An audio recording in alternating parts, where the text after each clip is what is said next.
Hi, how are you?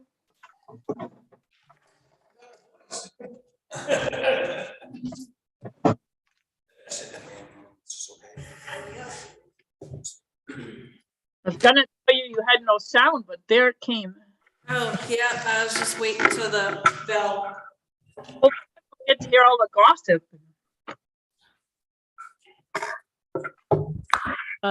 So it's 6 o'clock.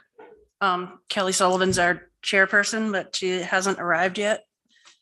I'm actually unsure if we had appointed a vice chair at some point. Have we? I don't. I won't ask you. Would you like to start the meeting? I'll chair it for the time being. Why don't we get going on the agenda? Did everybody have the agenda? Yes.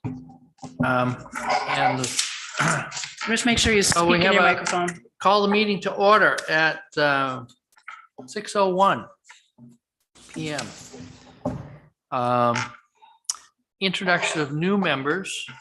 Paul is back, which is good. Hip, hip. Hip, hip.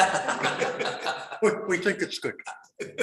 And Bill O'Neill from the planning board is here. So I think we have a good group. Do we have enough for a quorum to have a meeting? We do. Yes. How about, So you can see the agenda that was sent out. I have a correction. So any amendments to the agenda? Yes. On some of these dates, aren't we meeting at 4 o'clock? Yes, that probably should be specified. No, so I agree. I just wanted to verbalize it because I forget things. So I guess make a note that some of these meeting dates will be at 4 instead of The 6. second ones of each month. So if we can amend that and send that out so everybody has the right dates and times, Yep. that would be good. Okay. All right. There she is. Hi, Kelly. So I will, now that Kelly is here, I will hand the gavel back over to her. No, where we are at, Bill. Yes, hi, Bill. Yeah. How are you? and you I know- don't think we've officially met, but I've been to a couple of meetings. And you so- notice that Paul is back. Hi, Paul. Sure, yeah, Glad to sorry. have you back. She picked hers up earlier. Almost. And we just approved the No. agenda Okay, and noting that some of the meetings that are listed are 4 PM meetings, yes. some are 6. Okay. I think what Tom pointed out was that the second meeting of each month will be at 4. Yes. So Okay. we'll just make sure that everybody knows that. We'll reflect that in the minutes. I apologize for my tardiness. It was just one of those days. Okay. And then, so that was the only amendment to the agenda. Okay, thank you. So we're at a point where, and Tara's here, obviously. Hi, So Tara. Okay. So there's revisions to chapter 3, natural resources. So today I read through everything again and I used the marked up version. I sent it to Tara. There's only a couple of minor things that I had on that. Okay. But so we're about to be able to look at chapter 3 and I don't know, Tara, are you going to walk us through that and page by page or how's this going to go? You tell me, you guys have had the changes. They're highlighted in the blue and the red. Did people have a chance to glance at those? They're mostly things I changed in response to your comments when we went over it. Couple things that I might have done just with a different perspective on a different day. So I'm happy to explain those if there are any questions. Right. Yeah, no, I had I think I sent comments to you. And I don't think I have anything until like page 14 or 15. Okay. And when people say page numbers, you'll need to tell me whether you're looking at the marked up copy or the clean copy. Yeah, and I used the marked up copy because I wanted to see what you'd changed and then Yeah, that was the point. Good. Discovered the marked up copy. I had 2 other copies. So the one's just clean. It's the same thing, just. So we're Okay, looking at the marked up copy, but if you've made comments, Tom, and other people on other on the final with the clean, what's called the clean Remember? copy. Looking at this one. You'll right now. just have to Yeah, do it that's by what I did. page number, I guess. But like So, I say, Russ, where were your comments? so mine are, they're in notes. I used Acrobat to do it and it was, Yeah, no, I meant for everybody else, what page? yeah, hang on, I gotta find out where I actually, I think it was 13 or. Yeah, I can't hear her that well either. So, Did anybody else have any comments? On the first page, I had one comment, which was on the second paragraph, as discussed in chapter 1. I think the references of referring forward and referring back are really good because we've read through these things a couple of times. Somebody else who's picking it up for the first time is not going to know where to refer to. So I think the more references you have forward and back are really good. Okay. I don't know how other people feel, but to me, that makes it just, Well, I think that makes sense. Yeah. Good point. Because we look at it more clearly, more frequently than anybody else. So Exactly. Somebody that's looking at it for the first time is going to need that reference. That's So the I think- point. Yes, And, it's so readable anyway, yes. but making it more usable, friendly User friendly. is yes. even better. Excellent. I agree. Where was it? Anybody else have comments? Bob? No. Okay. yeah, I might start on page 14, I believe. Okay. I So- had one on page 5, Okay. which is when you're referring to shorelines of tributary streams. Where are you on page 5, please? Oh, I'm sorry, a top paragraph, Okay, bottom of the first paragraph there. Okay. And it's referencing, there's no protection, there's currently no protection to the shorelines of tributary streams. Mhm. I don't know if people understand whether it's just a quick sentence to explain what a tributary stream is in relation to a secondary or tertiary. Whether that would mean something or not, I don't know. But it's important because it relates to how laws apply. And in this case, I mean, I could easily replace tributary with the words any other, With what? any other. Any other streams? Oh, okay. Yeah, because she talked about Merrimack River and Coffin Brook, and then all the other. Yeah. streams. Yeah, okay. But I don't know if most people understand tributary. Yep. Good. That's a good point. Anything further? 7, page 7, the bottom of the first paragraph. Page And, 7 is a map in my marked up here. Map. oh, no, so he. I'm, Tom- okay, Tom had said he only had the clean version he was looking at. yeah. Okay, So in the clean version, page 7 is actual dialogue, so we Right. may have to open them both. Marked Yeah. up, the marked up copy was in the Okay, packet. so it's page 8, Okay. and where you're talking about the 50-year storms versus the 100-year storms, simply emphasize that it was something that was heavily emphasized in the questionnaire. That, in other words, runoff and clean water was really emphasized a lot in that. Okay. Definitely. And So what do you want changed? Well, no, just adding something in terms of when we're talking about the water quality, the problem we're dealing with, and it's something that was referred to by a lot of people in the questionnaire that they're concerned about. That's the reason we're looking at all these things.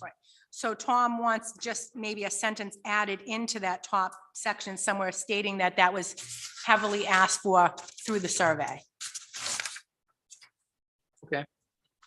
I mean, Is if that what I'm saying, just saying, yeah, if what I'm suggesting is out of line, say so. I mean, it just, no, I mean, there's a consistency that's good that I'm hearing, that you guys want to make sure that we tie this back to the goal, vision and goals as much as we can throughout the. Absolutely. I think it explains it. The way you've got it explains it quite well.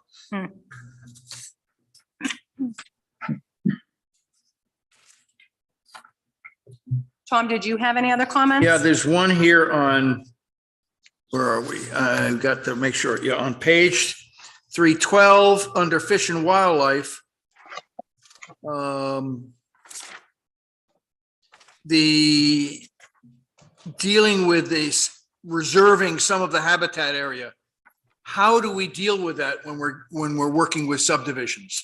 How do we encourage people to leave a space free so that there's a wildlife passage? That's a question. I don't know what to do. But it's something that I think that we need to look at, whether it's for site plan or for zoning regs. When a subdivision comes in, that's where you're going to have the biggest impact, and you need to have some sort of passageway. I think that's a really good comment. I mean, it's going to, because what we've got left is the marginal land.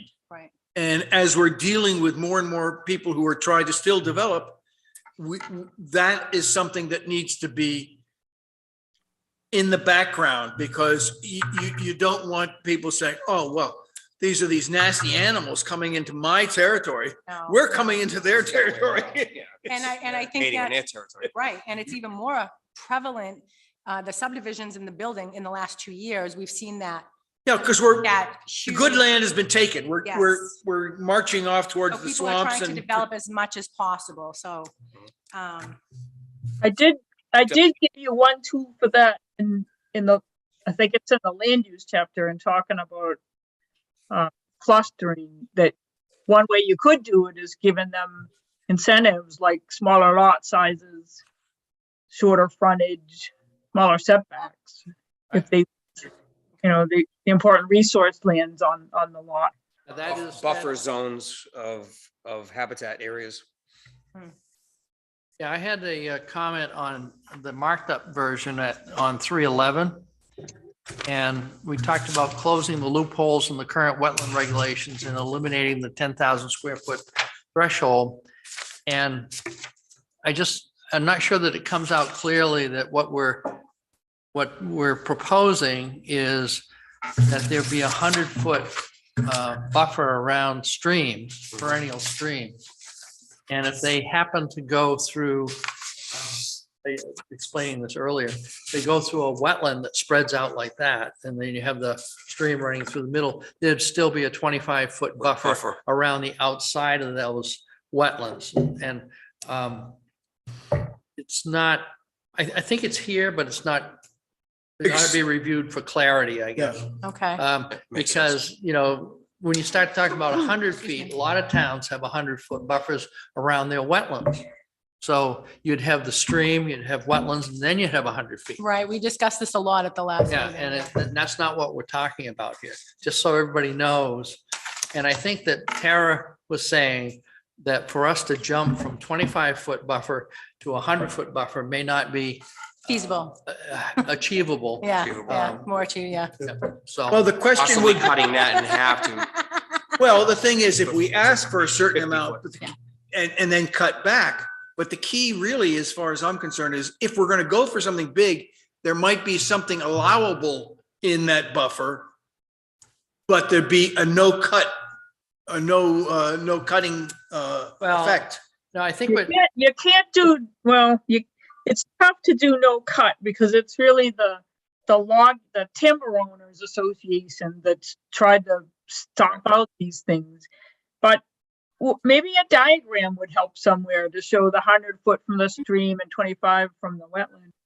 right, And in terms of the kind of, I've tried to keep it into SMART goals, thinking about, there's some reason that none of the big great ideas from the last and turned into zoning amendments, right? I went through the great ideas in the last plan. I went through all the zoning amendments. They're not in there. So there's some hesitation to propose big changes. So Russ, I've seen you know, I know you want to see 100-foot watershed management district, overlay district, but I've tried to fit what we're recommending more in line with what you have now, which Right. would be And- stay And that's the right approach. Yeah, exactly. I That's the agree. right approach. Yes. You don't want to shock people. Yeah, Yes. you've convinced me. I mean, I worked very hard in another town for a wetland and watershed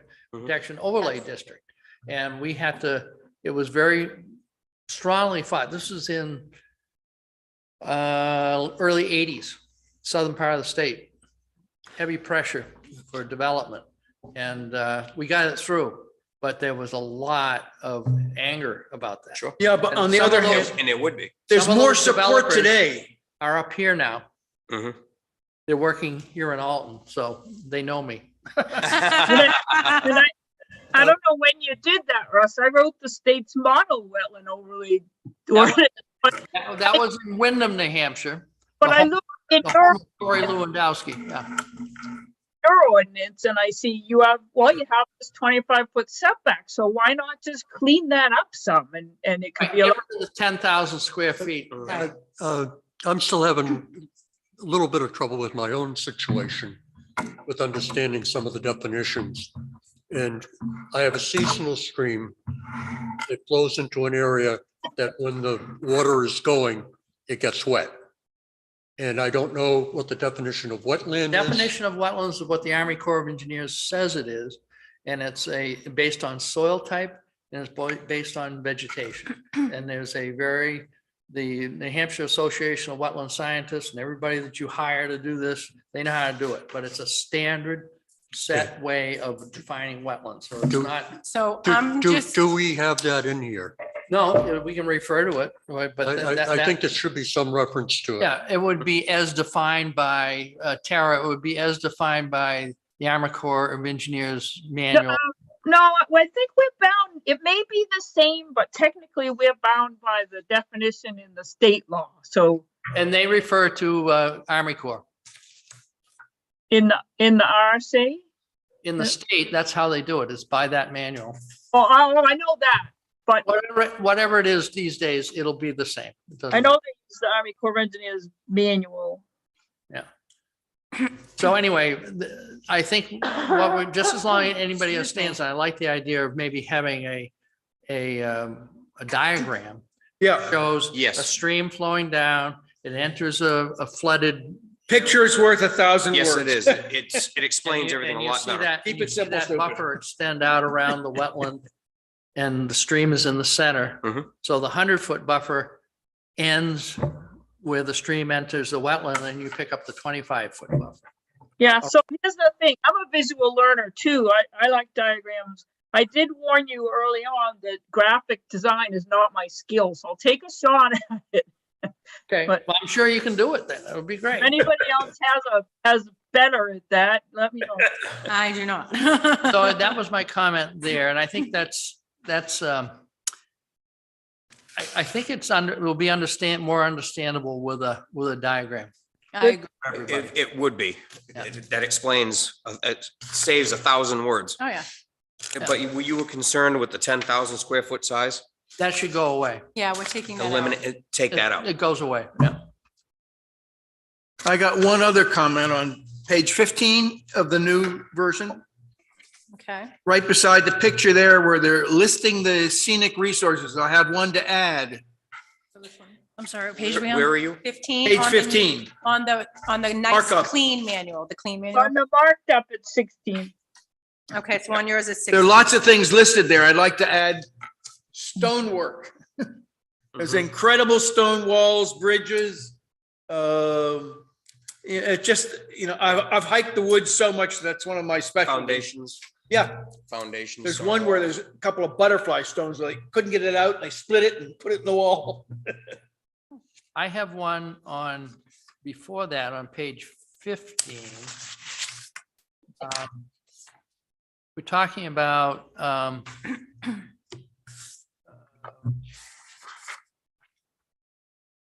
the development and talking about culverts, and Mhm. as culvert replacements happen, make sure they don't block fish passage and things like that. Right. And there's some money for that. There's actually money for that. But one of the other things that has come up is the wildlife corridors that are now mapped by the Hampshire Fish and Game. I attended the Saving Special Places conference over the weekend, and there was a nice presentation by Katie Callahan of New Hampshire Fish and Game. And there is the DOT actually has money for building culverts that actually have wildlife passage underneath them if they're in a wildlife corridor. Oh, nice. And for example, there is a wildlife corridor that comes out of, you know where Grant Brook is, up near West Dalton, comes down out of Minge Brook, comes down. Okay. The next little one is Grant Brook. That is actually mapped as a wildlife corridor down into the wetland on the other side. The state has committed to creating, bridges that actually go over these things and create a no barrier to fish passage, but also create a ramp on one side for animals to go through. And they have pictures of them. I forget where it was done, up north here a little bit, but they put a game cam out there. There's bear going through there. There's foxes. There's everything else is going through rather than getting hit by a car. So, Here. so, but there's money for it. There's an initiative for it. And I think we ought to recognize it in the plan because it's current. Is there still the program of a lot of the brooks and streams in the state of New Hampshire with groups of people adding to the habitat in the streams with trees? Right. We did a that's- project. like that. You've been working on that. Yeah, we had a I haven't project heard on too much Herd more Brook. about it. On Herd Brook. Mhm. I have pictures of it, of people catching trout out of there yesterday. So bringing in some Has the season vegetation and started trees yet? and bringing them That in. was a trout Open unlimited water. project through April the 1st. Belknap. No, County but streams. Conservation District. No, I don't think so. So, but at any rate, Open water. this particular No, thing not is. I don't think the streams uh, are- There's a mapping of wildlife corridors, and I think it ought to be included in the plan that we have, the Fish and Game has mapped these, and wherever we can, Well, include that along where we had that discussion about the wildlife fishing in the Fish and Game section. Yeah. yeah, Mhm. yeah. Russ, can you send me a paragraph for that to work with? I gave you in the thing I sent you, there's the corridor mapping, and then there's a whole bunch of written up stuff on that. And Okay. you can All right. select out of it. All And there's also a thing called stayingconnectedinitiative.org, which is a national thing for wildlife corridors. Yeah, but I need help at what you want to say about it, what you want to say the town Yeah, should. I'll give you something. Any other comments? Questions?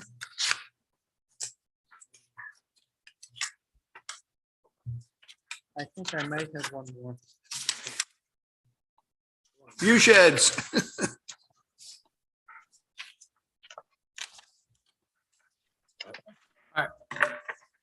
Yeah, I think.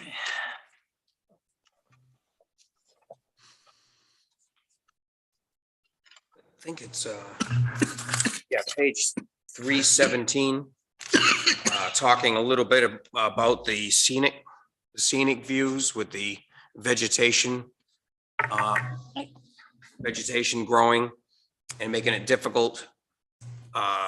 They're no longer scenic. They're no longer scenic. I mean, you take on some of the major 28, Route 11, some of your scenic views are being impaired Oh, yeah. each year, and it's growing and getting worse and worse. I see a little bit of a mention in here. Do we have a plan? And We have to go to the landowners because the problem is they own the land where the trees are growing. I understand. Is there some sort of incentive that we could work with the people to control some of the vegetation and trees and selective cut trees and have a Or incentive program to do topping, it. you know. Is it a, Topping the is trees. it a town issue or is it a DOT issue? Does DOT No, control? we created the bypasses for DOT. Right. Or what Juliet I- Beverly did. What I put in the action plan for that was Conservation Commission, DOT, and the Scenic Byway Committee, the Regional Scenic Byway Committee, Right. because that sometimes there's byway money for things like that. They may have had experience with it already. But it's definitely something that needs to be addressed I don't know, sooner than later. Russ, is that something that the Conservation Commission could talk to landowners about?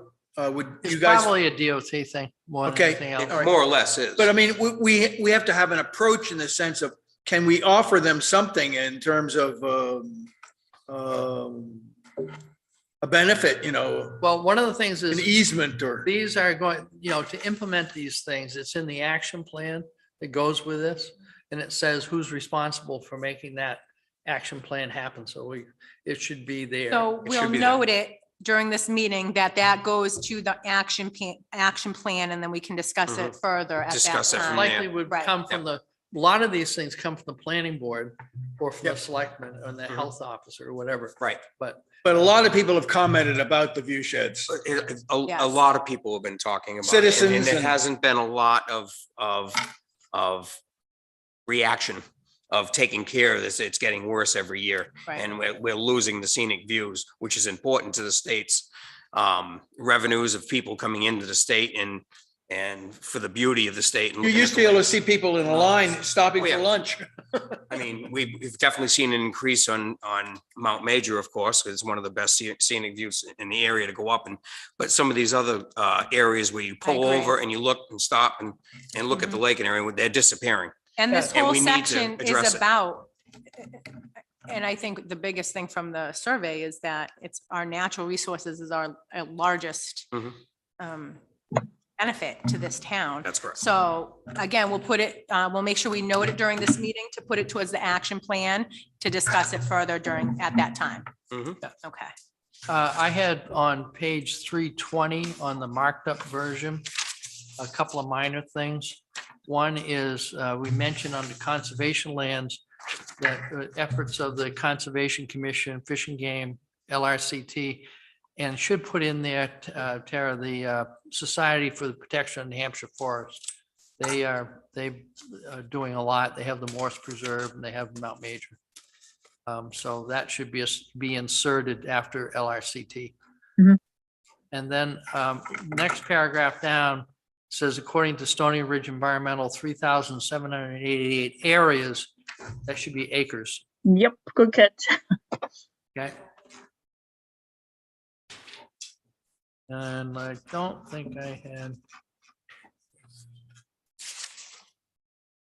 If I caught anything else. What page were you just on? 320 on the marked up version. I used the marked up version because I wanted to see. So what it's she either, said. it's usually back one or something like that if you happen to be in the other one. So it's this one. So it's next to the map. Yes. Yeah, Yes. that was all I had on Okay. chapter 3. Tara, I appreciate your writing style. Whenever I read something that comes from you, it's fluent and It very flows. easy. It's very easy to read. So I appreciate that. No, it's looking great. That's Absolutely. actually repeated a lot. Yeah, it is. But it's really important. Yeah, well, it's readable. Yes. It's not something you have to work your way through. I've only had this week to really get a chance to look at it and go through it. And It's easy. It's easy reading. It's interesting. It's knowledgeable. Yeah. A lot of good information. Well phrased. It's well done. So what I tend to do is just highlight the changes made between meetings so you can go right to those. Does that work? Yes. Yeah, Yes. that's helpful. To save time. Absolutely. So do you want to go to, are we supposed to go to? Oh, we have to talk about what to do with historic resources, I guess, next. Well, Are you done? you have, if there are no other comments on the natural resources text, we should go to the action plan part of that. Okay, right. Okay, so everybody was all set then on chapter 3? I think it looks great. Yeah, I I think like it's the new fantastic. additions. I think it clarifies things a little I better agree. and sort of, yeah, I really like it. I think it looks great. So then this is our action plan. And so that doesn't have a markup, but I marked on mine the numbers of the ones that had changes, so we can go to those. Okay. Um, Can lead, Tara. 4 and 5, I just corrected a mistake I had in there and added a little bit more language, I think. 4 and There's 5. there's also some additions of. Those in are, the- It's gonna be her connection. those are correct. What? Is it One her was the volume, Lay maybe? Lakes Monitoring she's Program, the breaking other up. one was the Lakes Yes. Host Program. Yeah. Yeah, those are right. Yeah, I had just had a brain cramp in where I put part of it last time. I'm not gonna go through all of the changes in the responsibility column. I got, Jessica went through that for me and made some additions, so, I think that's gonna be a last step to circle back and go through all of those for you guys. So the next one, was number 10, where, Russ, you wanted to make sure we talked about a comprehensive stormwater management plan rather than just kind of saying we need to do better. Right. Right, because that was heavily discussed at the last meeting as well. The stormwater. I'm management. not sure Yes. exactly how to relate it, but I think that anything we do in the stormwater management planning needs to be incorporated with whatever we do for wastewater study or a septic or whatever. You can't separate the two. I don't believe.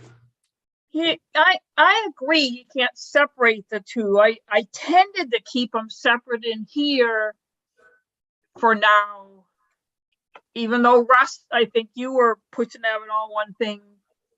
I just felt like it was easier to understand in terms of town departments right now. If Right. Yeah, if who we're would be keeping the responsible? focus of the stormwater a little bit on public works, and maybe the wastewater feasibility study is gonna be more of a planning office kind of thing. Right. Okay, Even though ideally, maybe you'd have the same engineer do both so that you make sure that it's well coordinated. Well, the way we're going, the highway department is now Public Works, Yes. and the wastewater plant would be part of Public Works if we ever build one.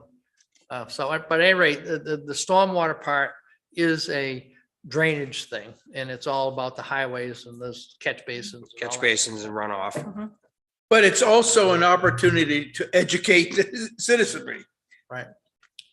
Yeah, I was just afraid if we lumped it all together in one big lofty thing, it would be too hard to get your arms around it. Like, I see, agree. I agree. I and- agree 100%. Absolutely, and as long as it's all included, separated is the way to go. Easier to because, yeah. understand.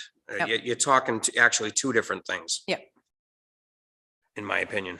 Except for, Even though it's all linked, but if you can discuss linked, it, but you can it's- discuss them separately and then show. in the village area, Yes. there will be a Right. lot of overlap. But when somebody new comes in and they're just gonna read Yeah, this, it's gonna be I easier. I Like hear me, you. I have no idea about this stuff. It's a learning curve for me as well. So for me to read about it individually and then see where all those connections come in, it's just easier for me to ingest. So I think as long as we cover it all and we show the overlap and how it is all connected. Exactly. Because really, everything's all connected in some way. But But it's easier to understand separate. Yes, absolutely. you know what we could do? What if we, in the text where we talk about wastewater, put in a mention of Yeah. course, that needs to be linked to the stormwater study, and do the same in the stormwater section? Yeah, Mhm. I'm not sure where you put the reference, back reference or a forward reference, but the one or the other should Okay. reference. I think Mine put it in both places so Okay, it makes the point that they're connected, but keep them as separate actions in the action plan. sounds agree. good. I agree. Yep. So anything else, Tara? Yeah, I'm just writing down what I just said I do, so I don't forget here. Okay. I'm sometimes fast, so you can always just hold up. You just press my brakes. It's okay. Number 14, I just added, in partnership with land trust, state agencies and others. Okay. Right. Yep. 18, I think, is new. Russ had sent me some information on vernal pools to add. That's why you had a new section that was vernal pools, and this is the action plan item to go with it. Yeah, something for 17, Tara, would be work with New Hampshire Fish and Game, New Hampshire DOT, and Alton Highway to preserve wildlife corridors, Mhm. which is something we talked about in the text. Wait 1 second. That's one thing. And that's why I said I need some text from you, because But when I get that to you, put something here, okay? yeah, you need not just to write about it in concept. I need to say what you're gonna do about it. I'll give you something that you can use. And then I think, we might even add a new action item to go with it when you do. We'll see. And number 20, if you see, Paul, is about the views. Yes, Okay. right. Yep, I was referring to Oh, in the okay. book. Okay. And I was reading a section in yeah. there that was mentioning Yeah. the areas. Yeah. And I wanted to elaborate on that. I think we're doing pretty good. Yes. I'm 19. It might have already been in there, but I just didn't see it when I was looking through. I think now that you guys made sure that you have the discs with the pictures and maps and everything, we can say to make sure you're using that scenic resource category. I have that in the office. I marked number 20. I think 20 and 21 might be new or just different. Yeah, Yep. Conservation Commission review. Mhm. Because in the meantime, we confirmed that you don't have a local scenic roads ordinance yet, so. Right, no. add that in. 24 just has a little bit more detail. We said such as current use and those offered by USDA as examples. Okay. And I have forest land, so it's agricultural and forest land. I never saw 22 through 31. 22, I had something, Tara, Uh-huh. which is do we want to mention a ridgeline ordinance in there? That's view sheds too, and Ridgeline. But there's a thing such as a ridgeline ordinance. Yes. That is what you can call it, but you can also call it design guidelines, and I think it's gonna sound a lot more acceptable. Yeah. It's the same thing. But should you say that in there? It says design guidelines for I development wouldn't, on certain hillsides, and I think you say Ridgeline. not just the hillsides, but the ridges too. Mhm. that's fine, but I wouldn't say ridgeline ordinance. Okay, Because I think it's gonna be key to get across to people that it's just design guidelines, that you're not telling them what they can build or where they can build, but just, that to reduce the amount of glass and not have such a big scar in front of the driveway and so forth. So hillsides and ridges. Yeah, I've got that ridge. But I try to avoid using words that could be used against you. I Mhm. think you want to talk about what the thing is doing rather than what some model might be called. Talk about what it's accomplishing. Yep. 27 and 28, I think those might be new.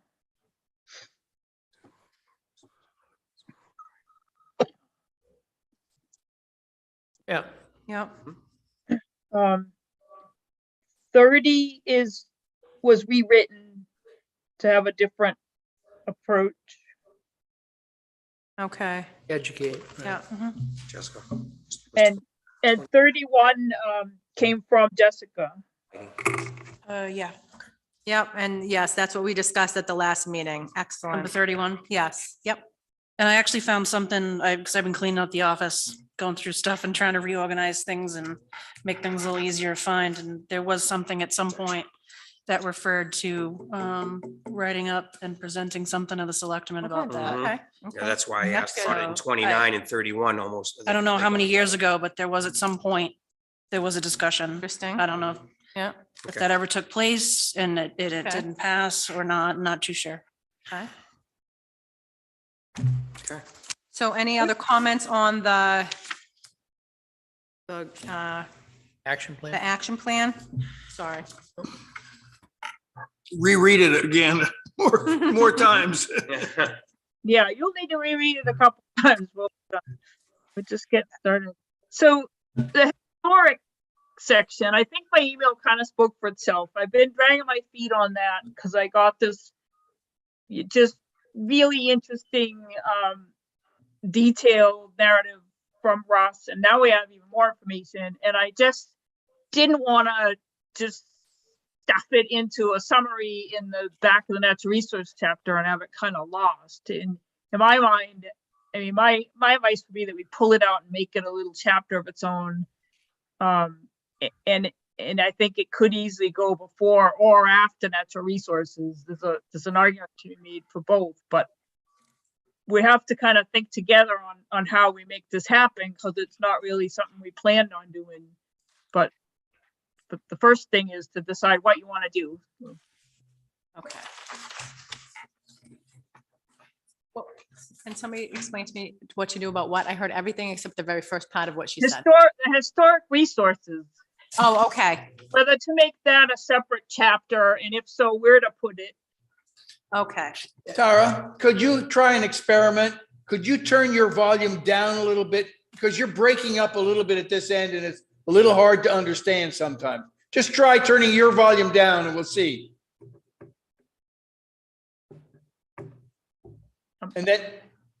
And speak. I'm happy to try that, but I can't hear you as well if I do that. Yeah, well, you're still breaking. There's still a little crackle, that's all. All right. Well, I think we'll just kind of go and just keep asking people to repeat. Go for it. Where the historic section ought to go, it might lend itself to where the land use piece is, I thought, because you do talk about some history in the land use. That's a good Section. idea. Mhm. And the only thing you'd have to be careful that it isn't either inconsistent or redundant. Hmm. Do that.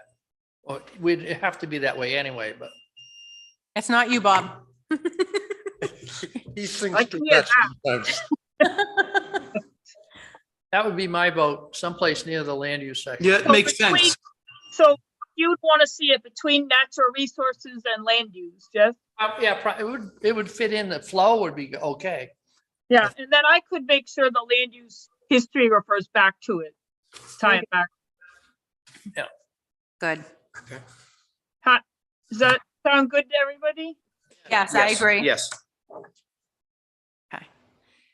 So then we'll move on to discuss chapter 4. Is that where we're at, Tara? Yeah, that should take a while. I expect, I have a question, actually. Do you want answers to some of the questions you had on the historic section? Like, who owns the East Alton Meeting House and things like that? well, maybe in emails would be good. Yeah, I okay. have some of them by now, but go ahead and send me stuff like that in an email while I'm working on it. I can do that. Yeah, I had provided some already. Yeah, I would wait till you have a draft from me with the next set of questions in it, because Russ has sent me a bunch of stuff. And does everyone know the difference between a graveyard and a cemetery? Now, A graveyard is a private burial ground. Ah, A cemetery is public. Huh. I was a cemetery trustee for 15 years. Oh, well, that must be so. But no, it's a totally different perspective. I mean, Yep. of what, and nobody owns the cemeteries, except the graveyards, except the descendants of the people buried there are the only ones who have a right to. Wow. The landowner does not own the land. And there are a lot of people who are very confused about that. I would think so. No, So we're gonna start right in, we're just gonna go over like page 1? Well, Yeah, I'll go page by page. Okay. hey, Tom and I had a brief conversation before we all got together. And it had to do with the very first section, Okay. the chart. And what came to my mind, at least, was some information that's available from the census having to do with the domiciles in the town, which are permanent and which are seasonal. And I think knowing that cut at the population is even more useful than looking at how many people live here. So, for example, Rattlesnake Island has 191 seasonal properties on it. And that's a very significant, part of the town's, you can call it land use, if you will. So Waterfront use. waterfront as well, yeah. But somehow I think we need to show an inventory of town, I don't know, if buildings, domiciles, businesses or whatever, but somehow I think we need to show how the town is utilized currently. And the biggest cut is between permanent residents and seasonal. So does everybody understand that, or? Well, I it would, understand what I you're understand saying. it would make a huge difference in explaining on the questionnaire. There were a lot of people who wanted to see more restaurants open all the time. Well, if they were here to support them, they could. But if they're not here year round, they can't support them. Right. So, I mean, there is a huge difference. I mean, the population that's on Echo Point, I don't know. We do know people are staying longer and staying more for the year round. Yeah, yeah. Than ever before in the last, But the in the numbers, last 2 to 3 years. but compared to the summer and winter, it's Yeah, vastly it has different. increased. Yeah.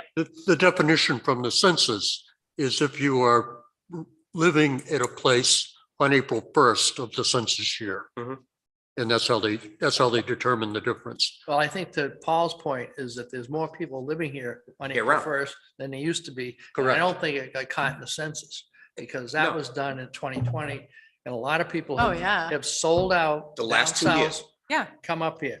So No, well, Just the shores alone. I mean, well, it's crazy. the housing stuff isn't, the housing, first of all, I touched on this in the first chapters that we worked on earlier. But the housing data is not part of the 10-year census. It's sampled every year. So I can put those numbers in, but I'm gonna have to put some kind of explanatory notes because the way they did the sampling changed along the way. It used to be the long form that was done every 10 years, and now they do a smaller sample every year. And the data is really bad. It's got the margin of error can be bigger than the numbers. So I don't leap to use that data, but we can, Is there any way to check the voters list?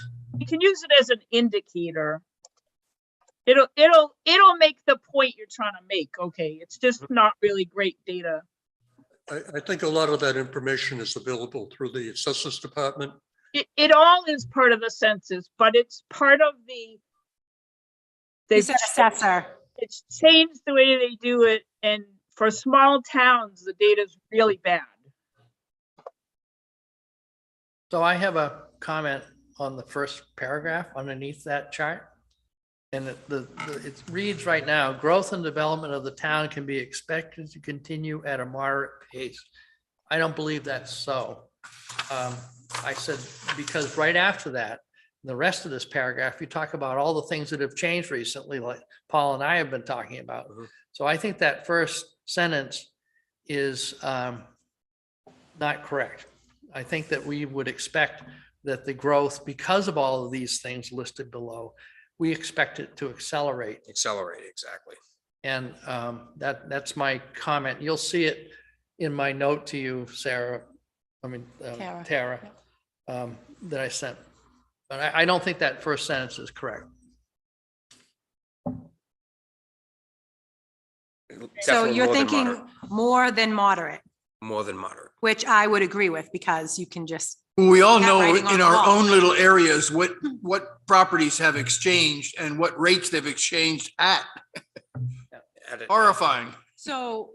Well, um, accelerated pace. I'm gonna, If so you talk to 30 any of the seconds. off- realtors in town, they will say that there's an extreme shortage of inventory Yeah, for Yes. properties to but sell. they're busy. In that Well- respect, so there's a log home on Avery Hill, needs some work.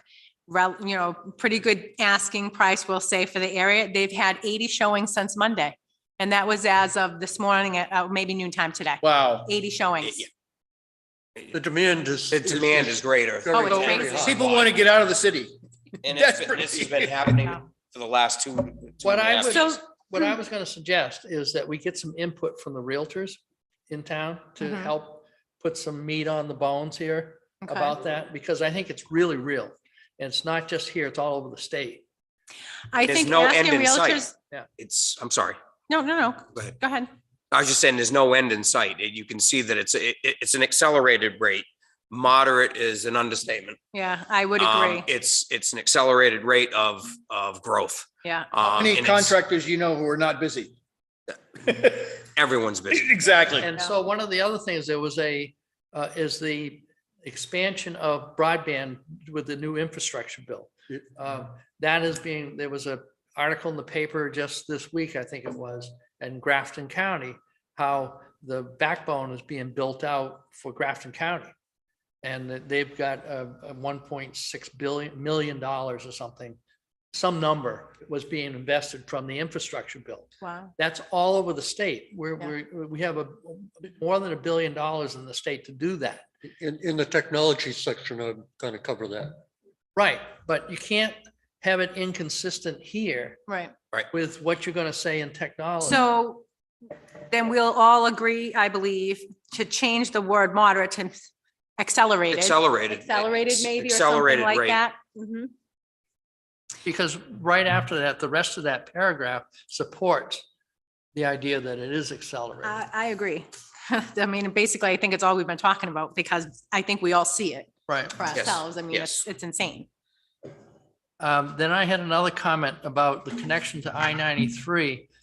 My thought is, for Alton anyway, we're more connected to I-95 and the Spalding Turnpike than we are to I-93. There's a lot of people who come up here all the time from Portsmouth. Yeah. That route Yep. is more important. 93 is over in Tilton. Yeah, Yes, no, I yes. agree that the 95 route is definitely the more 95, direct yeah. route for us. I think most people around here would say 95. Just a point of reference on that. If I'm going to Boston and I plug the address into Waze, it sends me out to Route 16 and then Yeah. down to Yeah, 93, yeah. down to 95 rather. Okay, so on what page was that? That's Russ? right. Right on the Same first page, paragraph. same Okay, oh, paragraph, yeah, yeah, yep, yep, Interstate 93. Yep. I apologize, I did not get to read chapter 4. You're not alone. And then on the second paragraph on 4.1, I had a lot of stuff here. That's all right. You're allowed to.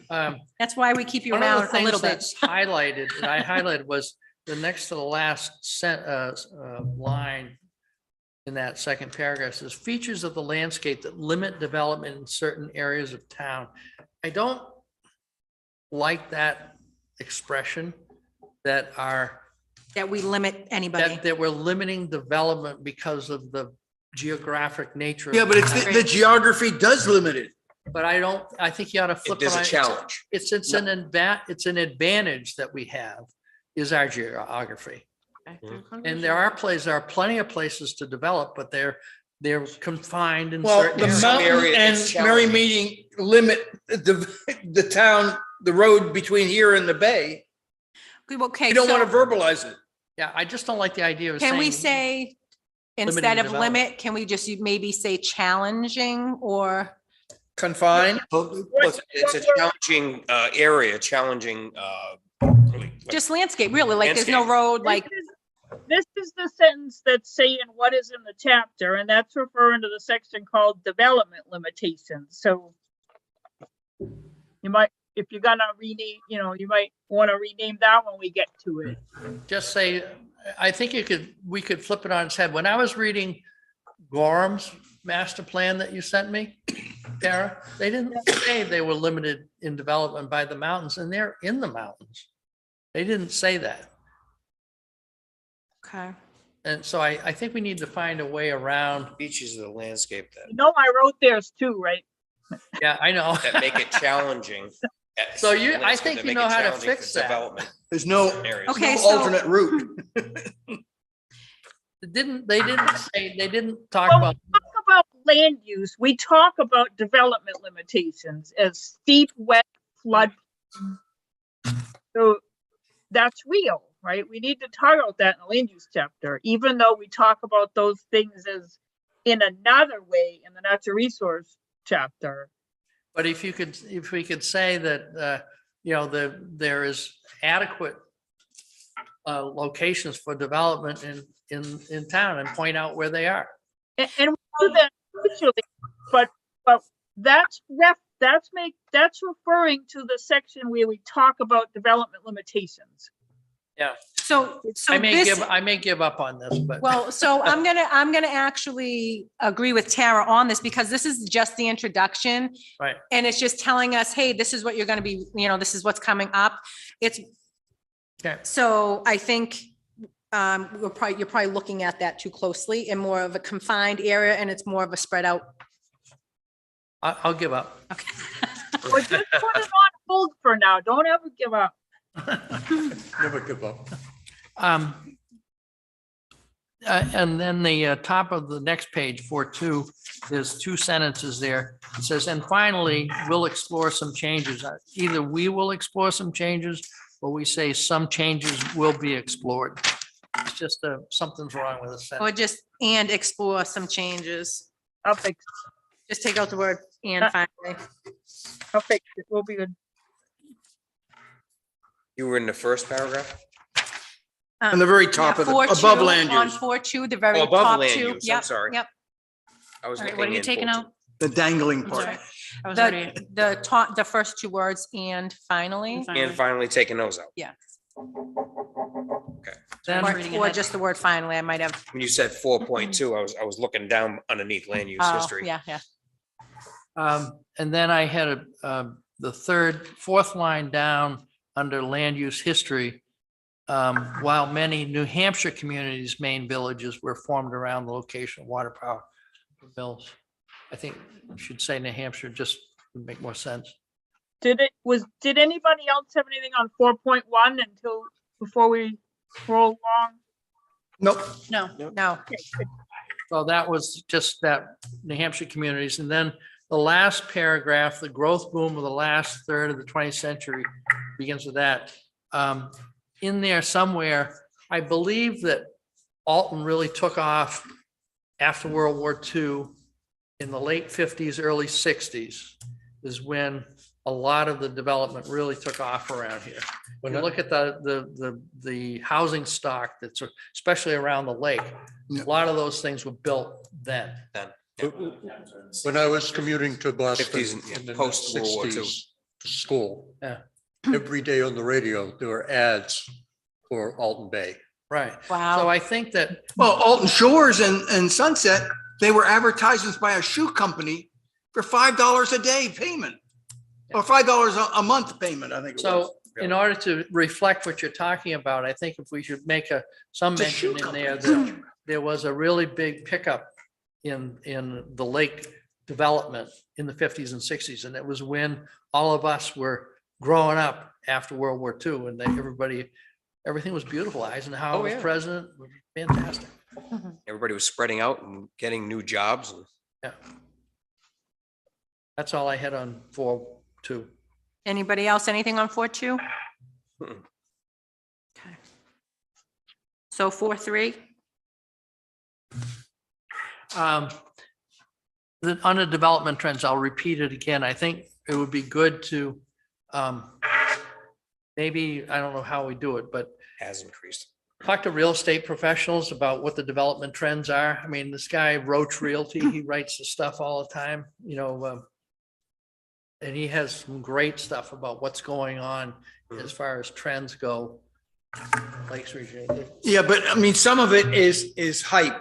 I know that. I know, But it's. there are only a few realtors that I fully trust. Well, ask Dave Countway Yeah. to, Well, in the conversation I had with Dave yeah, about the current situation where he cannot find houses to sell, but he is selling a lot of land and people are building.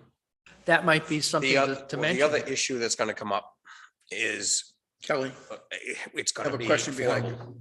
It's going to what? Affordable Right. housing. That's gonna be the next issue. Yeah, there's a section in here where that's I addressed. know, I understand that, but we'll discuss that when we get to it, but that's gonna be the oncoming Absolutely. major challenge.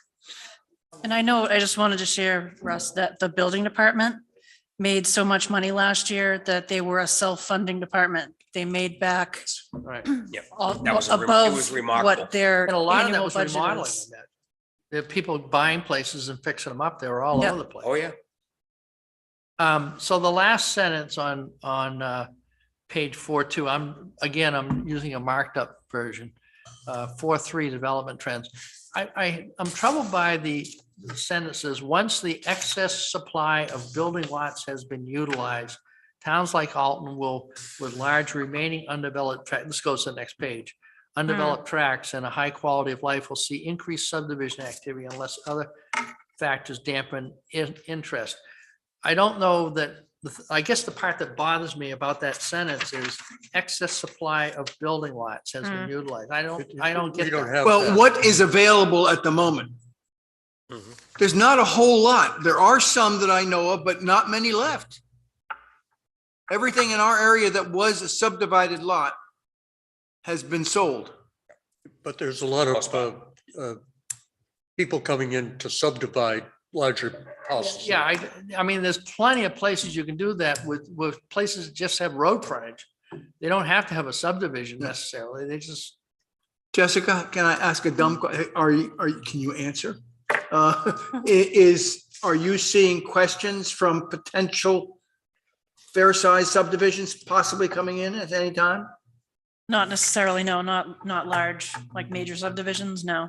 no, there Just isn't been any of handling that. All the small. minor, yeah, all the But minor there's a lot of subdivisions, 2, 3 one-offs lots. that are going Two or on three at a time. Yep. all over the place. I mean, if, in Yeah, but they're Guilford, for everywhere. example, I go up Cherry Valley Road, they're popping up all Oh, along everywhere. Yeah. 11A, Yeah. all over the place. I just expect at some point we're gonna have somebody come in with 50 and some. I guess I'm saying that I think you could just get rid of once the excess Yeah. supply of building lots has been utilized, just say towns like Alton with large remaining undeveloped tracts and high quality affluents see increased subdivision activity. I don't disagree with that. Well, no, but I think that it's important that what little bit of stock is left, once it's gone, you're gonna have to subdivide. The pressure will increase on the landowners. I think it's a valid statement.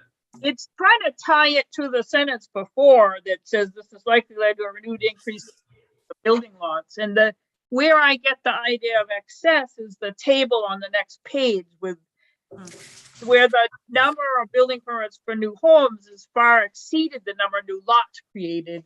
That means you had excess building lots, that there were more subdivisions than. Yeah, those are based on subdivisions, but not based on people just being able to say, I want to put a driveway in here and put a house on this piece True. of land that's already there. It was just telling you what my thinking was. Oh, yeah. Yes, they are. We kind of want to make sure it ties to the sentence before without that phrase, that's all. Yeah. So. 7/16 OSP. Anything else for I bought a lift. 4.3 development trends? What was that? I had Easy. Yeah. that the paragraph right underneath the table Mhm. talks about some history. Mhm. And I'm wondering whether that should be up in the history section. Does it need to be here? Well, I'm trying to get at the tax base in relation to development trends. When I do the history section, I'll make sure that things work together. Okay, all right, that's good. Thank you.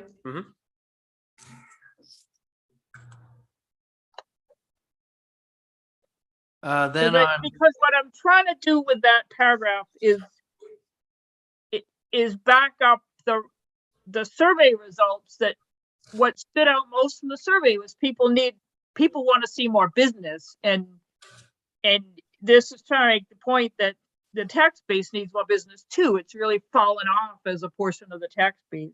I think that second paragraph is the second line there, few commercial properties, and then it says chain retail and fast food restaurants at the Eastern Gateway. Is a very different first impression. Yep. At least it does point out that Hannaford's is set back. Benefits is, Is yeah, like kind of set out of back the, and has buffers and Yeah. can't see it from the room. That was an achievement, I'll tell you. I bet. I took the guy up. Could use some more to parking, look at but- the, Catholic church. He said, see, there's some trees here, but you can still see the church. I said, oh, I So, see what you're getting. 'cause they I had a comment Clear it. on the last paragraph of Anyone will find section it. 4.3. It says, today, the town's lake shores are pretty much completely developed. This will make carefully cited high-quality business development even more important to the town's tax base in the coming years. I don't think that's necessarily so, because what's happening is there's a tremendous amount of conversion of older places on all of our lakes and ponds into much, much more expensive houses. And you can't get a building lot even on Winnipesaukee now for less than $1 million. The property next door to us on the lake sold for 4 million and it's only like 6 acres. Right. So I think where the real value, the increased tax value, the taxable base is still going to come from the conversions on the lakes. Absolutely. I agree. Is there- Absolutely. No question. Business is not going to increase the tax No. base. No, That's it's what, not going to increase the tax base. It's No. going to be. Yeah, But the I think, McMansions Tara's, what we're will. saying is that our tax base now is based on the expensive real estate around the lakes. And it's And will going to stay that continue to way. be that way Yeah. as conversions keep going for quite some Absolutely. time. But I have a question though. When I drove around, it looked to me like there's only a handful of cottages left that haven't been converted to larger homes. No, there's No, there's still many, A lot of them. a lot of, many. well, a lot of what happened was cabins and shacks were bought out in the 60s and 70s and they built a house. Those houses have been bought and torn down to build McMansions. and So, I there's a mean- lot of that stock still left. There is. So All I'm right. gonna add that, but I don't think it makes the other point not important about high quality business development. I agree that we should probably maybe leave it in there because at some point we will run out and Right. we will have to defer. So we could leave it, but maybe add in. Yes, that's what I made a note to add that. Right. Oh, Okay. just start to fill in the lake, you Yep, know? yeah, Make yeah, more yeah. land. So we're all in agreement with that. We'll just add that other piece of information in. That's fine. Okay. It's Kinda something doesn't make absolutely you- staring you in the face right Yes, now. yes. People would think that was disingenuous if you didn't have it. So any other questions or comments on 4.3 development trends? Okay, so we'll move on to 4.4 land use today. I have one on the top of page 4.5. Just a point that we talked about the village contains the last sentence. The village contains a variety of land uses, including retail shops, restaurants, single and multiple family dwellings, as well as some professional offices. We should probably mention that it's also has the municipal services, all the Yeah, town Yes. buildings yeah, Yes. it's all downtown. and Yep. churches. This, Village, yep. you didn't mention well, we Well, have, it does say it on 4.4. The houses at Town Hall, Gilman Library, Gilman Museum, Oh, yeah. right, but then, Alton Central School. right, but Police then it station. says the village contains a variety of land uses, and then it doesn't mention it. So, I mean, it does mention, but it didn't mention, I mean, the first sentence, but it didn't mention. the second. Yeah, I'll fix that. And these descriptions are from your last plan that I ran by Tom. Okay. Mostly. Then further down under Alton Bay, it had a number of distinguishing features. It said own zip code, and I was going to say and post office, And post office. which is, Well, a zip code implies a post office. yeah, but the post office is classic. You got to mention the post office. Why? It's never open. Yes, Yeah, it it is. is. It is. It's a dump. It is for the mailboxes. You just can't, you gotta pick and choose when you can get parking and then fight with, well, I shouldn't say it. You can actually get her to stamp your Christmas cards Alton Bay Why would I want to? because it's cool. It's like Bethlehem, you know? I do like that you added in how the Merry Meeting River Marsh is both a highlight and natural constraint to that village area. So that was important. Right. Yeah, this is all from the last plan.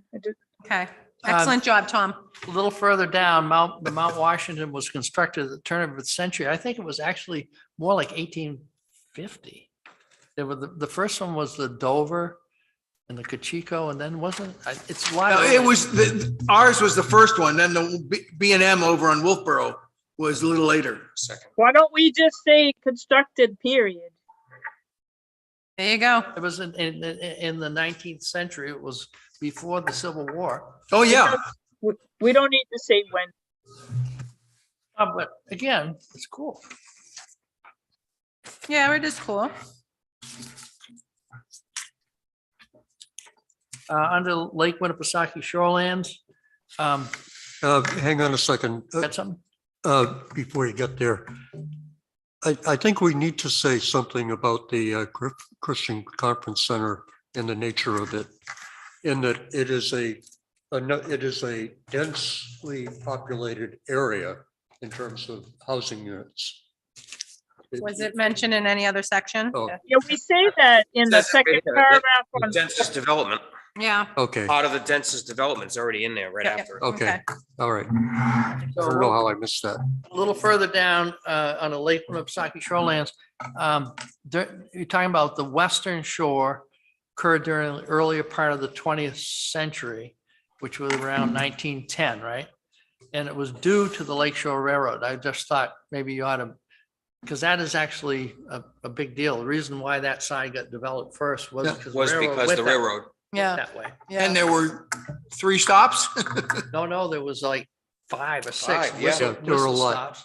there was 2 just in West Alton alone, right? Right, there was, No, that's what I meant. There was at least 5. Loon Cove, West Alton, and then No, what's there was- right at the Guilford line, there was Mount Major Park, there was the Woodlands. right? It's when it- Okay, Ames there- Farm. And then, but that's in Guilford, but anyway, there's in Alton, there was Spring Haven, Right, that's the Yes, one I was Spring thinking. Haven. Loon Cove, so there was like 5 or 6 of I them. think there was at least And 5. They also had, just as an aside, I have plans from 1906 that they put out for hundreds of lots, all 50-foot lots, all on the shore and avenues and boulevards and public beaches and all kinds of stuff. Mhm. That was the B&M marketing that time. It So- never came out that Yeah. way, but, so anyway. So I we'll just- add somewhere towards the end of that sentence, due to the railroad going in. Yeah, Railroad, yeah. I was gonna say, I say, due to the Lakeshore Railroad. Mhm. Um, Ross, have you shared that information with Canellison, Marty? I don't know if he's got that. It's a huge map. It's probably like 10 feet long. and It's got all the, No, but I mean, just the knowledge of it. He's studied it a lot, but I don't know if he's ever seen the B and M one. If you think of it next time you see him. Towns, 2 Next. commercial marinas are in West Alton. that's not really true because Irwin is. Irwin and Parker is down In here. the Right, bay. And you've got another marina at Roberts Cove. right. Wait, no, we're talking But about, commercial, they're talking about West Alton here. That's right. He's talking about the west side. oh, okay. And those are the only 2 on the west side. No, there's a third, but it was never built. Does this say 2 of the town's commercial marinas? The Woodlands Well, Farm. it just says the town's 2 commercial marinas. Right, so should it say Really? 2 of the town's commercial marinas? Right, Trying right. to think of somebody's name. Yes, reword that. Yes, just reword it a little Owned bit. that property on the waterfront there.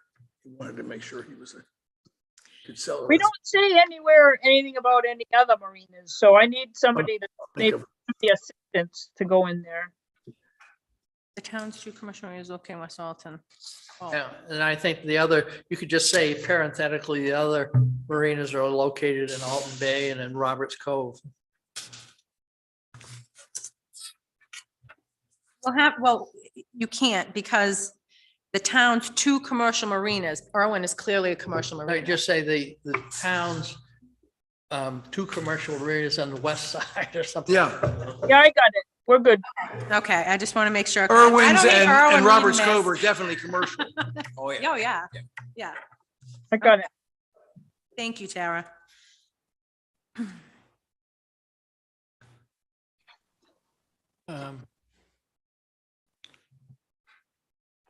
One of the things that bottom of 4.6, the last paragraph,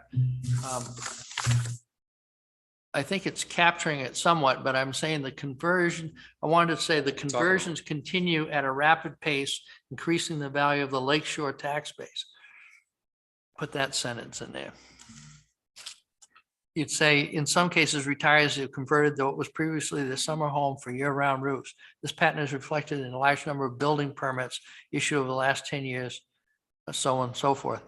And then right after that, we'll see a C table on page 4.3, just say the conversions continue at a rapid pace, increasing the value of the lakeshore tax base. Yes, I agree. Mhm. Continue at a rapid Yes. pace.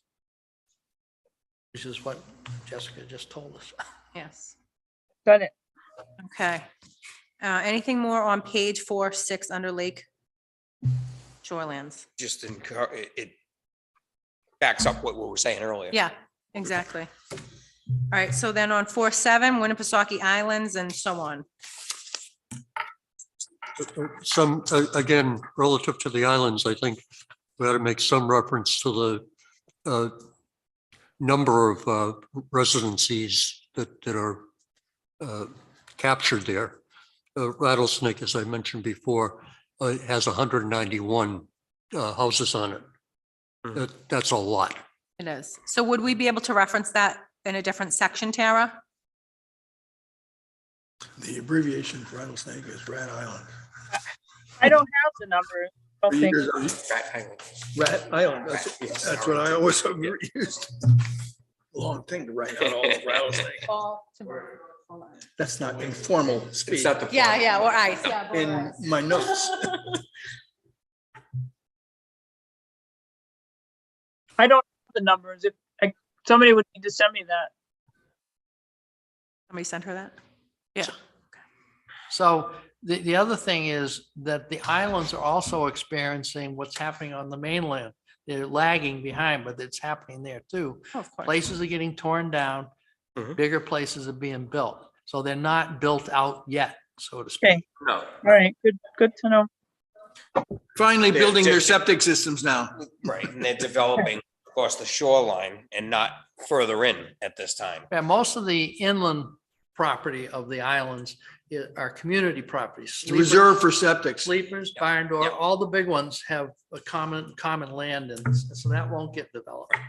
But what we saw, I mean, we see it in the Conservation Commission all the time, is shoreland permits coming through So, for rebuilding these places. They're Yep. tearing them down and rebuilding them. Tara, on page 4.7, middle of the page, other lake shores, Alton Shores is a 600 lot subdivision.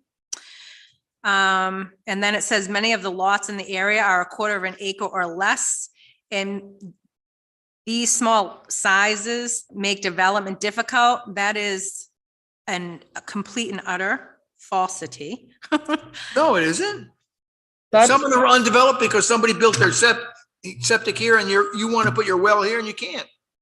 Okay, so I think for me to read that and it says these small lot sizes make development difficult, everything that's up there is grandfathered. Yeah, it's already an existing lot. Right, but it's grandfathered, but you still don't get a permit if you can't fit your well and your Exactly. septic. If you're, So some cases, many cases, people have bought an adjoining lot so they can build on 2 lots Yes, or I do 3. know they Some of do those lots that. are so small, you can't get your 75-foot Right, radius. right. No, no, Radius. I know But that. what is happening, Is the Kelly's point- McMansion. This is, yeah, they're just, they're tearing them down and rebuilding them, combining lots. There's a lot of development going on. it's huge There is. development up there. Oh, my God. So maybe I can ask Tom to try to reword that a little. I don't want to try to get in your head, Tom. I gave you some language in the stuff I sent you, Tara. I said the construction of larger, more valuable homes is occurring on the shores of these smaller lakes and ponds too. The many smaller structures without shorefront have access to the ponds and are being purchased and remodeled as year-round primary residences, helping to provide more affordable housing. There's much such short supply because people are able to build in that area in, places that were kind of Relatively more affordable. relatively more affordable. That's a good way. Okay, but so I have a question of how are they getting septic permits to increase the size on substandard lots? So what they're doing is what Tom pointed out is they're combining They're some combining lots. lots. The other thing that's going on around, at least around Half Moon Lake, is that some of those properties are being turned into condominiums. Yeah, we saw that, right? And I don't know if that's going on. That- And there's some very new modern septic designs. Yeah, but I don't know if that's going on in all. Which is stores another as thing, well. it's gonna be a wave that's coming up out of the west, that they have much better And they're gonna be septic hitting the system select design rather than we than do in New England. They're gonna be getting you rather than the planning board Okay, so, Excuse me, Madam for Chair. waivers. yes. May I suggest that we invite this gentleman up to the table, considering he's only one person from the I public? was thinking that I was thinking the myself. same thing. I'm sorry. Absolutely. If you have the interest to But be just here, Absolutely, and that's just, bring the Introduce mic yourself. down and introduce yourself, please. Wayne, Hello, my name is Wayne What's your last name, Wayne? Long, Long. How you doing, Wayne? Good, how are you? I am well, thank Sorry, you. we should have invited you up earlier. It's okay. So anyway, I think that this is a common theme throughout all the town, whether you're on an island, whether you're on the small ponds, big, on the big lots on the lake. They're getting torn down and rebuilt just because of where they are. And then people are flipping houses too, they're coming in And and, there's a lot of that. Okay, so any other comments or questions on page 4.7? oh, I didn't have anything. Okay, so we'll move on to 4.8. Do we need to include some mention of the camps in this area? The death of the camps? Well, some camps are dying or dead, but other camps are thriving, like Brookwoods. And Brookwoods is not a camp, I'm sorry. Cabian, well, they're treated as It's, such, I know, it's a religious retreat. but Cabian is doing okay. Arcadian is. Yeah. Okay, so do we think it needs to be in there? Well, I think there should be some, under the history, I think Well, we had such a long history of summer camps in the town. Okay, And I okay, think, so hold on. So Right. you're saying history, but you're thinking something different, Russ? What I'm thinking is that we talked about the west side of the bay, but we didn't really talk about the east side. And that's where the camps are. Okay, That's all. okay. Well, there's 3 left. Your thoughts on that, Tara? You're I'm on. trying to get back to that page. So was that, when you're thinking that, in a sense, I would blame Department of Revenue Administration because they insisted on taxing everything at its greatest potential value. And you don't run a camp to make money. You run a camp because you love kids. So okay, we have that in the last paragraph on 4.6 about the conversion of the camps on the eastern shore. Yeah. okay. Somebody wants to send me a sentence about the 2 remaining camps. I can add and tell me where to put that. So with- I think do you think what's there is okay? I think what's. I there think is- it's okay. You could mention that there's could put- 3 summer camps remain, and that's Camp Cabian, Brookwoods, and Deer Run. So Can you just send me a sentence that I says don't that know. and where to put it? what about Mytina? My teen is down, not 28. down there. Oh, yeah, but it's still a summer camp It in, is. So then, can't forget them. Just before That's part of the Homestead. Christian It's conference. just one of those things you guys can do off the top of your head that would take me a half an hour of Googling to get spellings and right, looking. so Russ, can you send Tara what you would like put in there? Yeah. And then also if you'd like something in the historic section about them as well, maybe you could send her a little note on that as well, Tom?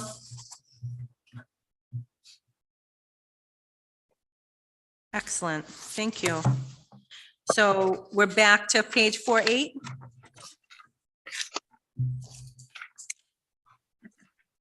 Good iron fist, man. I tried to Well, just no, be that's the only way we get anything done. polite but diligent. Oh, it used to keep us right on track too. That's good. She smiles while she's doing it. That's right. This is reorganized some from the last plan. This isn't, I can't blame this. You can't throw Tom under the bus on any of this if you don't like it. This, I really didn't see east and west and south as places so much as, you know, different rural areas in town. So I lumped them together here and pulled out the shoreline.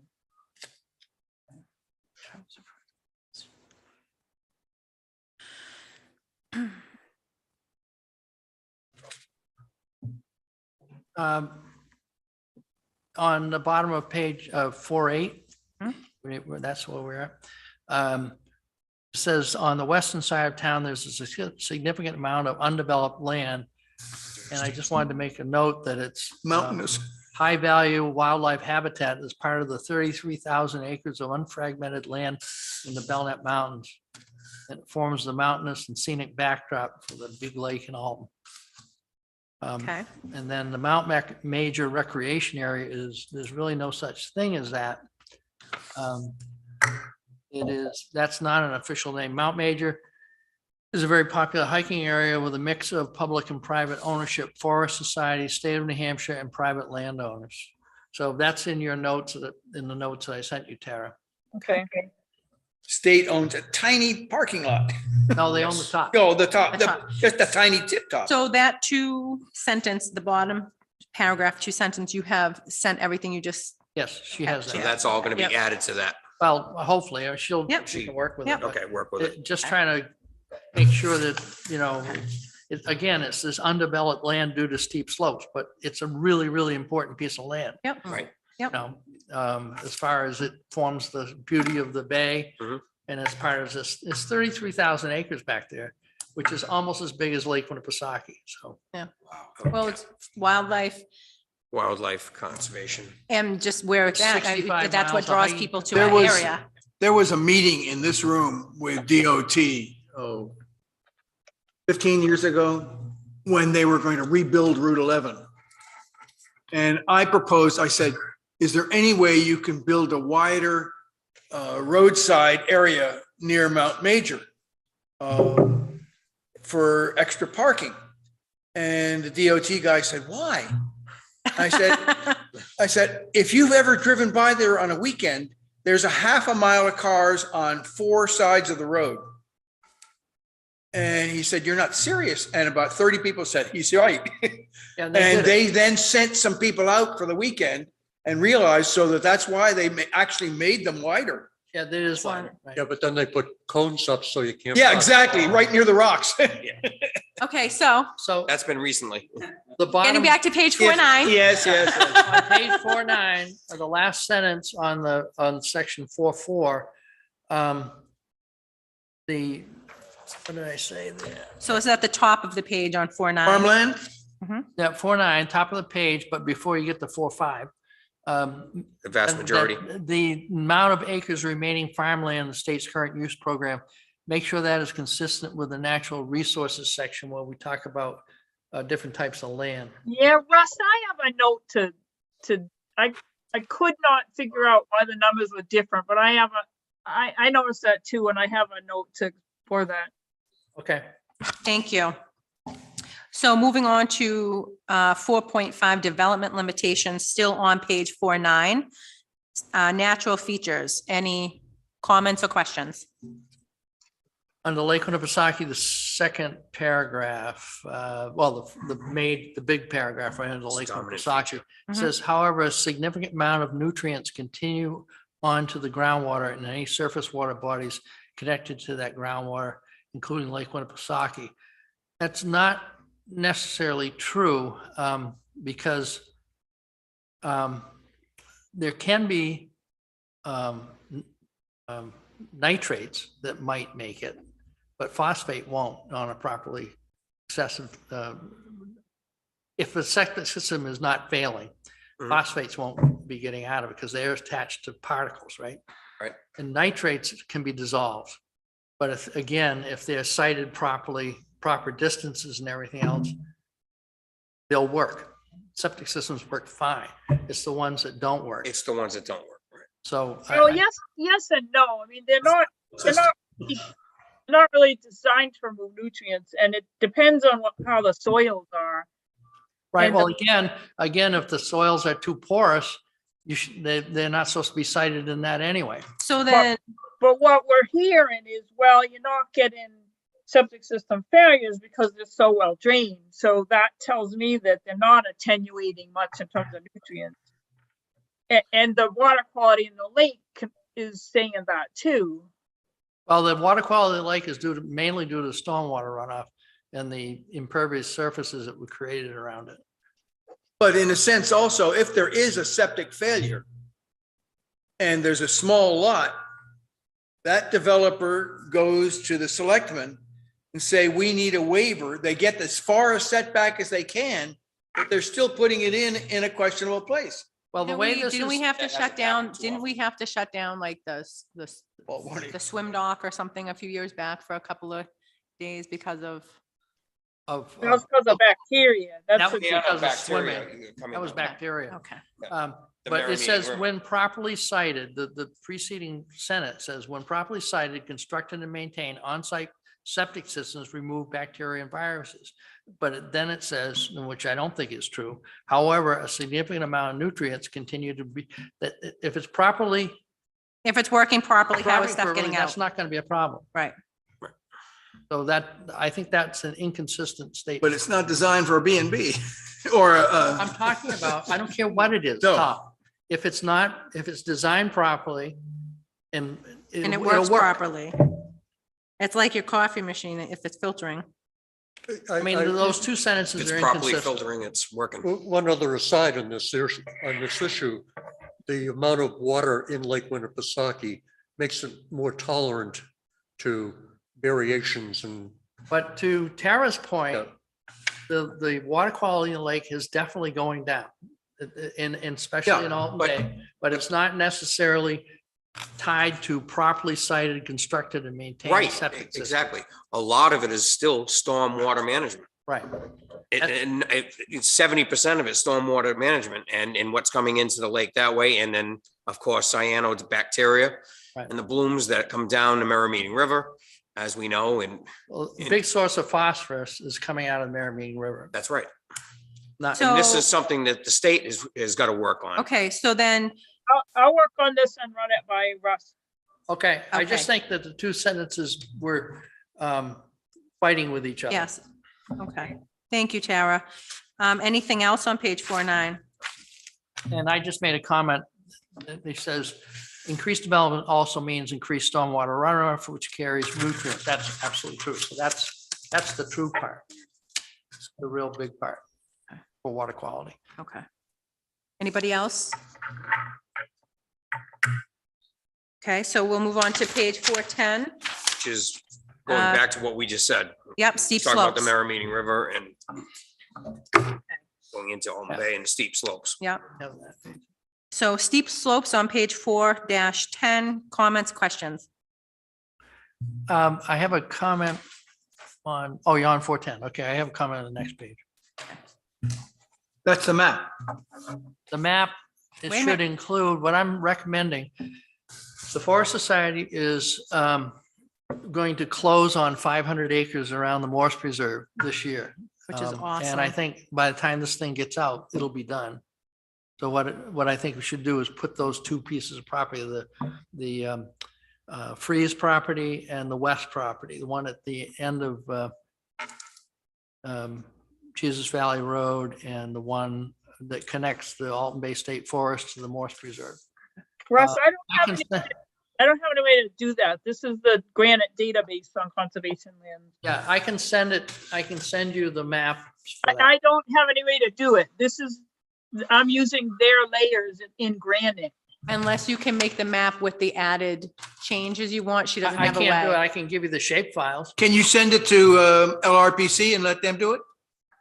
They won't help. Are you a member yet? I remember. They still do work. Yeah, we have to pay. Hey. them. Yes, we pay them. What, Oh, yeah. what if I send you the shape file? I don't buy ArcGIS anymore. I just use the online tools. So, Okay.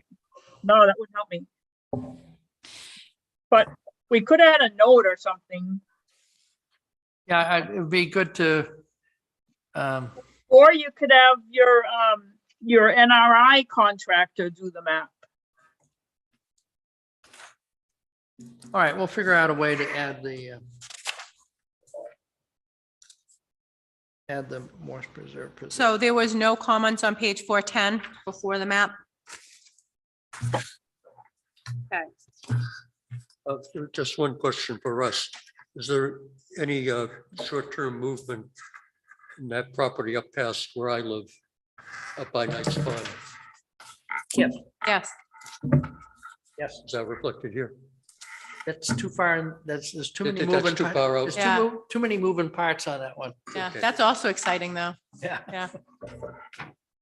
That may not happen Oh, by I the time thought this not. is. Is that the old tree growers property? No, it's up by, what is it called, Launch Stack? Long stack, yeah. Oh, that way.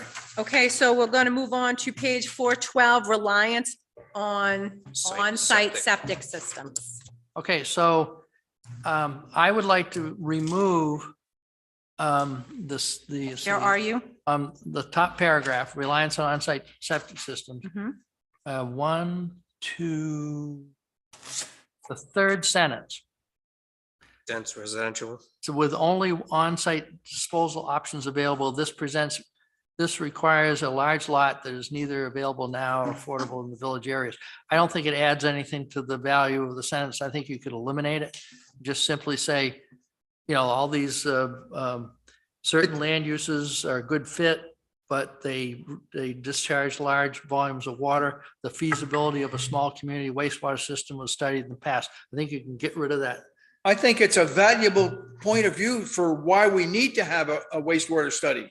Yeah, I think it's broken without it because it's trying to say, if you want more business in the village, here's why you need to do this. Yeah. Is it It is a limitation. Is it reasonable to mention the fact that most of those septic systems, especially in the village, have been grandfathered?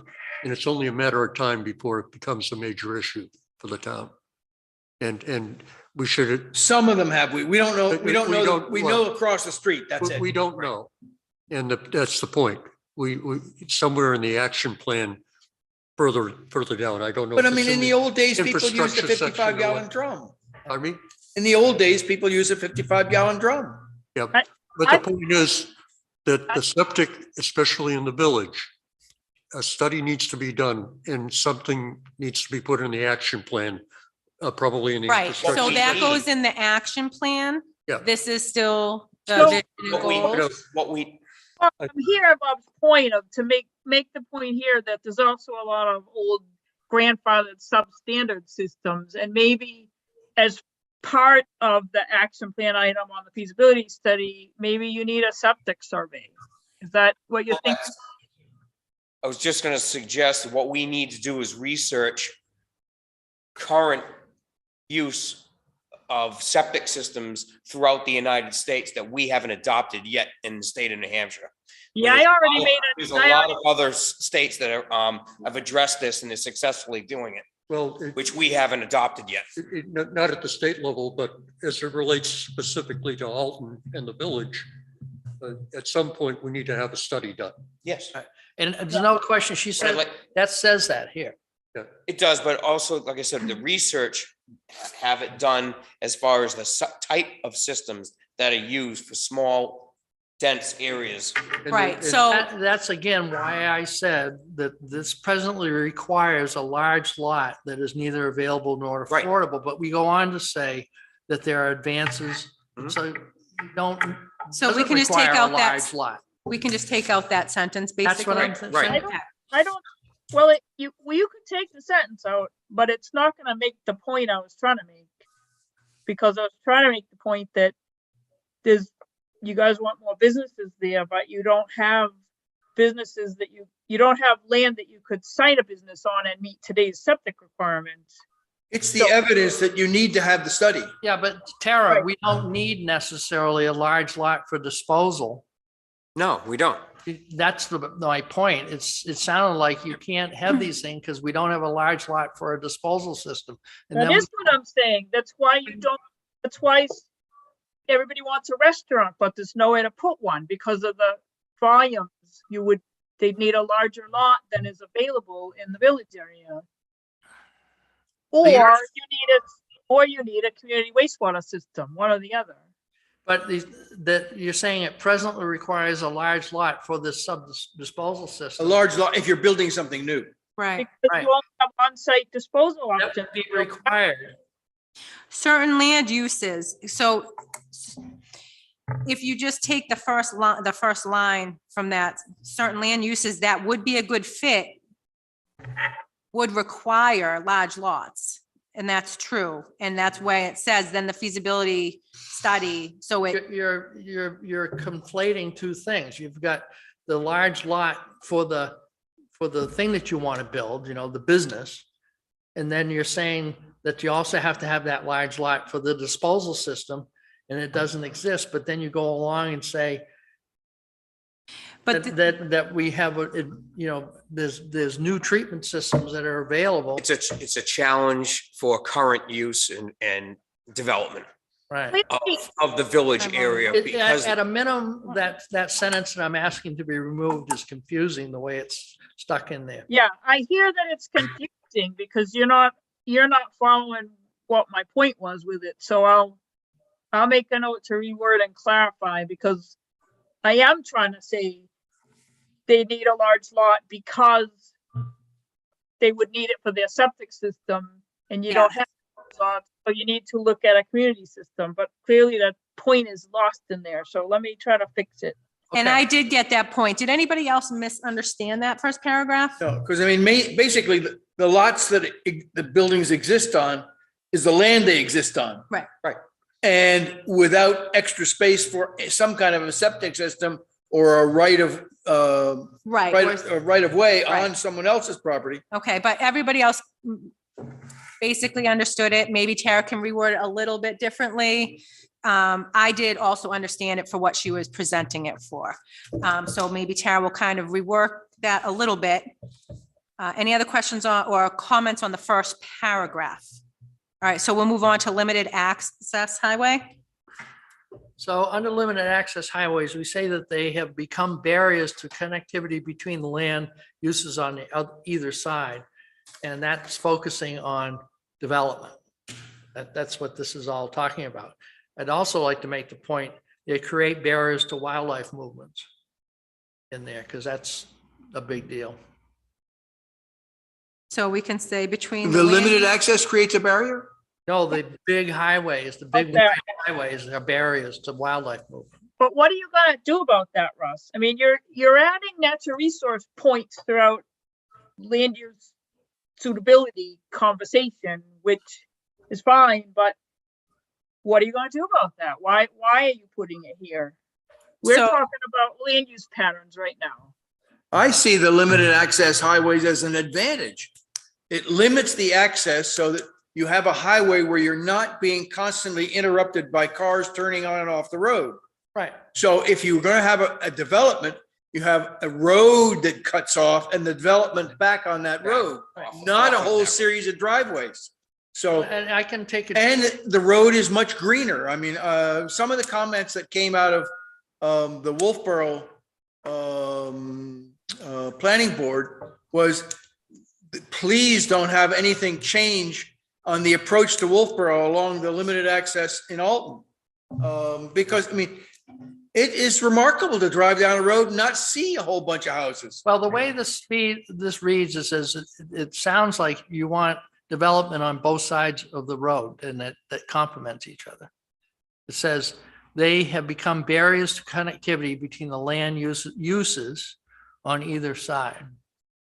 Well, Okay, well, this is, so one, I have a couple of, I'm just gonna point of order maybe. So one, I would just like to point out that through all of the chapter readings, anything that we add in here in the chapters, we also have to add in to our action plan, as Tara just stated. So we want to keep that in mind. So So. just keep that That's a in lot. mind. So- And then also though, I think the point, the highways is twofold, right? It is limited and it's good and bad in both respects, right?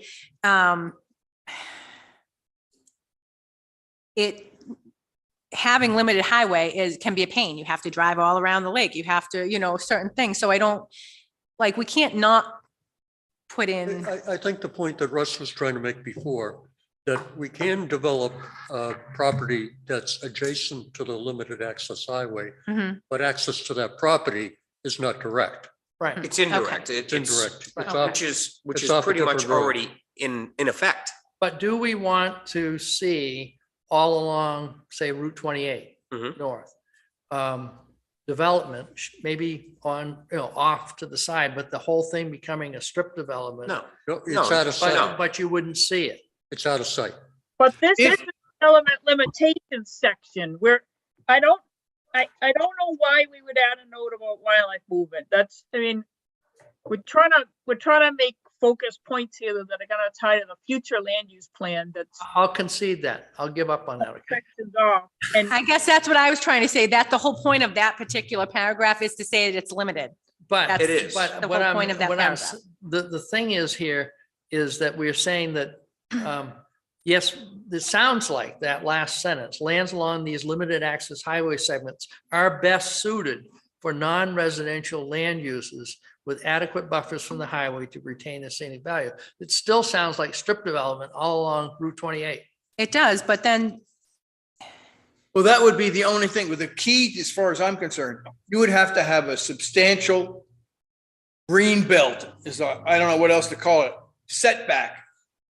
So that you have a side road where there is whether you want to call it a commercial area or whatever, then you have several businesses in, so, not visible from the road. You It's can all- have a sign. You're talking Not exactly accessible what directly. Kansas is. but Tom, you're looking ahead. Buffer zone. Yeah. can we let Tara speak, please?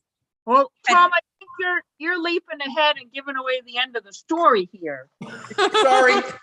Well, you and I worked on those sections together and we'll get to those. And I think, Russ, if you look at the future land use recommendations together with this, you don't see that we're recommending strip development anywhere. We're Right. recommending some changes to the zoning that expand a little bit the Hannaford type area and make the rest rural and reduce the amount of business in the rural. So strip development can't happen in that scenario. Right, and I actually think either in the site plan regs or subdivision regs, must be site plans that talks about or restricts strip development. Right. But So- what I'm saying is Yeah. that it sounds like here that it could be, it depends how we zone it, obviously. Yeah. But it could be that you have, non-residential use development all along that road, out of sight. But the.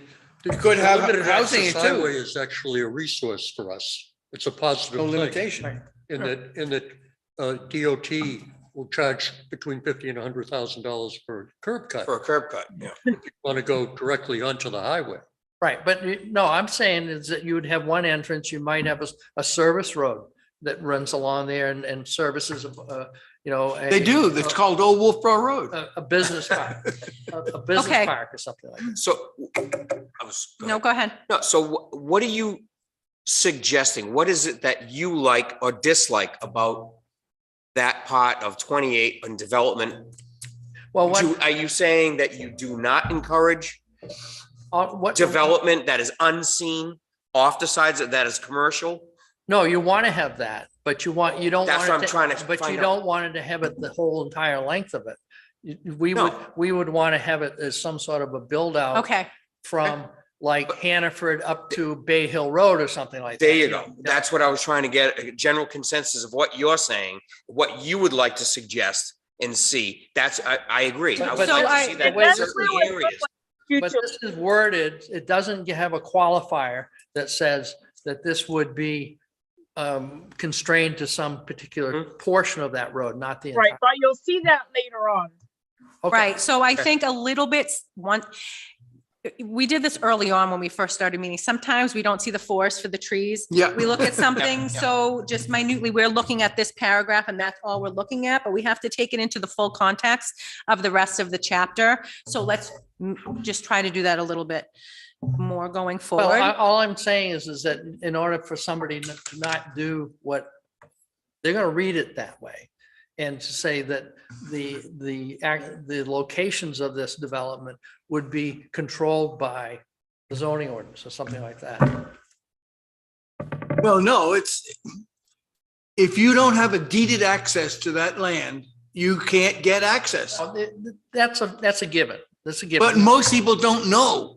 So when I read That's a- this as just It's a limited access layperson, highway. I just read this as, because it's just this, like, it's probably not ideal to put your house there is kind of how I That's would read it.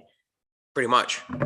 So it's more like a business section of town, like, that's how I read it. Right. So I don't read this as that's where it has, I just read it as, well, that's more an area where business would go. So, General. yes, in general. Yes. Yes, in general. As you see now, Yeah, and then I'm not Contractor's even yard thinking or- about, so layperson me, I'm not thinking about zoning or anything like that. But master plan me is thinking, well, that's gonna be taken care of within our zoning and and the state obviously has regs You on. don't think it needs to be stated there? I do not. I do not, because I also think because this is the limited access highways and it is something that we deal with around here. And it's only one part of this whole section. And then we're gonna follow up all of these sections with an action plan. So I think if we just keep it in context, it just makes more sense in context than individually. Yes. Okay, And we do come talk about the zoning ordinance next. yes. Okay, so then anything else on limited access highways? Okay, so 4.6 existing land use regulation zoning ordinance. Still on page 412. Questions or comments?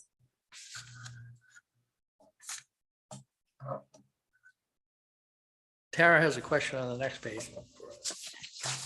And again, this is just existing land use regulations, not what we could possibly change or how we could look at things in the future. It's just what we have currently. Right. She asked, should we say more about what is allowed in each zoning district? That would be helpful to the reader, I think. I think it would be. But it would take an awful lot of space to explain it. Yeah, exactly. It will, it will. Chimed in on the two thoughts in my head of like, it probably would be helpful, but it's so tedious because you have such long detailed lists of uses and then Right. you have some commentary on them. Or Could we put that as like a, like in a, Appendix. an appendix? Yeah. Well, you'd have to have a table, Well, the yeah. table of uses. The planning board produced those tables Yes. already. the table from zoning ordinance as an appendix. Because there's a lot to explain in each zone, and especially what is allowed, But and what is allowed by special exception. what if, And That's why I didn't, explain. Yeah. what about if it just had a such as or an example of what is allowed in that? as I just heard though, they're just such long, extensive lists of that. They don't summarize well because there's so much detail and they're not all that logical. Can we have a reference to the section in the zoning ordinance? The table of uses. The table of uses. Yeah, you said reference, that. Yeah. please reference the table of uses, Tara. That's it. Yeah. That's the only way to explain it, because it shows it on a table of uses for each zone. Why don't I put it in the appendix? Yeah, Yeah, that'd be the. Yes. Yes, Good. Yep. you're right. It's just Thank too you. hard. Just have it, and then they can easily see which each zone has on it for its regulations. okay. Yeah, there's Yeah, way we too do much have a information picture on of it. the- It's Oh, not yeah, great. and they don't break down well because they're so Yeah, detailed. Not summarizable. Right, Right, no. okay. And we do have the map, which is instructive. correct. This So- next paragraph, I told Are you Tara on that page 413? Yes, Tom? Okay. the Subdivision. current zoning in some ways is very strict and other ways very lenient. Because we deal with the zoning ordinance and the planning board all the time, we're looking at details and we don't see The the big picture. overall picture. Yeah. This is what Tara pointed out to me, Mhm. that we, basically what happened when the zoning was, it started in New Hampshire, in Alton, was we restricted the restricted area, Lakeshore Residential, the village and whatnot. Oh, let them do anything you want in the rural zone. Well, now there's more people in the rural zone. They're concerned about what's happening in the rural zone. So in other words, the rural zone is just dump it there. Now you have to think more about what does rural really mean? So, Well, I think an advantage of us now doing the master plan as opposed to somebody doing zoning 50 or 60 years ago, I don't think people realized how much development was going to hit the area. yeah, And we, as we discussed earlier, it's just going to excel at, an increased pace. for the last So we 40 need to years, it's keep been that in reacting. mind. What has happened through time is there've been non-compatible uses of property that were, people just started to develop whatever they wanted in areas, so Right. it started to. So I think with some More and history more behind important. us, we just need to kind of try to keep that in mind going forward with our zoning. That's hard. So I have a question then, so I see a lot of kind of micromanagement of certain uses in the zoning. Was that a reaction to incompatible uses being next to each other? Say that again. So there's certain land uses have a lot of detail of things that you usually leave it to be decided in a site plan process rather than in the zoning ordinance. Is that because they're incompatible, they're potentially incompatible land uses otherwise? Can you give an example of one or? Not without pulling out your zoning. Yeah, okay. I think it's probably, again, like forest for trees type thing. You're at your meeting, you're presented and you, Right, but I mean, the thing is that Tara's looking at this from a point of view of having looked Right. at zoning ordinances from many towns. Mhm. And I guess what she's saying here, more than anything else, that we've complicated our system right. a great deal. And I understood that, but she's asking how or why that came about. And so I was saying, it's without an example, it's probably, I'm just guessing, kind of forest for the trees. You're presented, you're at the meeting. Okay, and then this is what's happening at this time and you have to, I think it's been because of a lot of people that have purchased properties in certain areas had an idea in mind of what they wanted to do with their property. And more people came to the planning department and this became an issue in certain areas. And that's where it became more of a amendment to the zoning to make it a special exception in certain cases, to make it an allowable use in certain areas. And if that makes it complicated, I don't know. I don't know any other way to explain it. I have always seen the ZBA as the relief valve for the heating system. So when things get crazy, I mean, we can say that this is permitted in the rural zone. Right. But if that piece of rural zone is right next to Lakeshore Residential, it's entirely different if it's out in the middle of nowhere. So that's why you would refer to something and say, this is something that should be decided by the ZBA. You have to get a special exception. And they're looking at it from that special point of view. Right. So As long as it meets the criteria of the RSA, exactly. and the RSA says that the certain criteria it has to be met, whether it's 5 to 7 criteria. If it meets that, then it usually is acceptable. But a gravel No, pit, the criteria for gravel special pit right next door to Lakeshore Residential, no. So I have a question, Tara. So I see is, so we're strict but lenient all at the same time. Attention is paid to design and specific type of land use, but little is paid to shaping the future growth and development of the town overall. So I assume you're going to help us with that, correct, Tara? Well, that's where we go in the future land use part. Right. So I'm just going to try to move us on a little bit.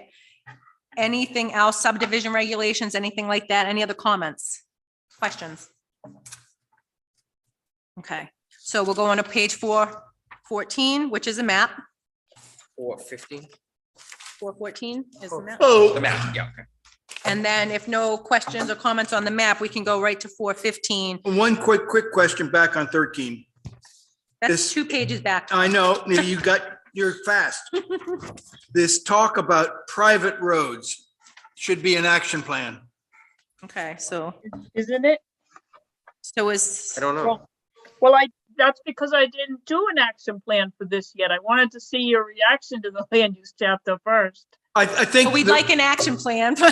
mainly because we have, That's the next step to this for me will be to write you recommendations to implement this chapter, but I didn't want to take that time in case you said, well, this doesn't feel like the direction we want to go. Excellent. So now we know, boom, boom, bang. That'll be Okay. in our action plan for our next meeting, Tom. Okay, Anything else on 413? Okay, so move on to 415, Mhm. site plan review regulations. aren't they more recent than 2012? No, they're not. But they're very thorough and detailed. That's it why says. we're working on them. It seems like Yeah, we I just mean, approved It something. did need a little update and to do with RSAs, because, I mean, you had, Ken wrote those, both of those sets of regs. What And was that was kind of, under, what's her name? Nick, we did it with Nick too. I think that Ken rewrote them and kind of built those regs. And that was kind of his specialty.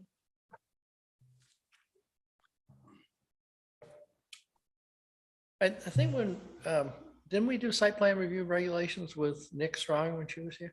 We didn't. Subdivision. We got subdivision, okay. And we did excavation. Yep. Excavation.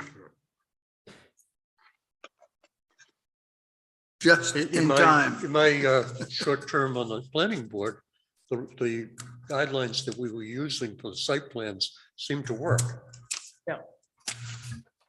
Well, she says here they're not in bad shape.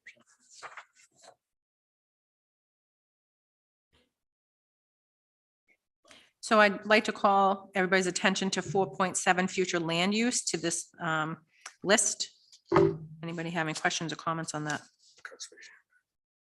On the future land use? Mhm.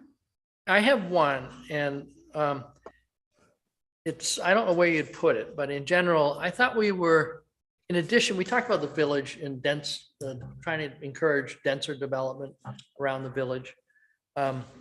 But I also thought we were talking about West Alton, East Alton, and down near Half Moon Lake. There was like 3 natural nodes, almost like little villages Mhm. that had already been there. You know, there was the East Alton store. Right. There was. It's coming back, apparently. Yeah, the post office Say again? over. at Store's West Alton, coming at back. Junction of 11A and 11. I think. We have a fire station there.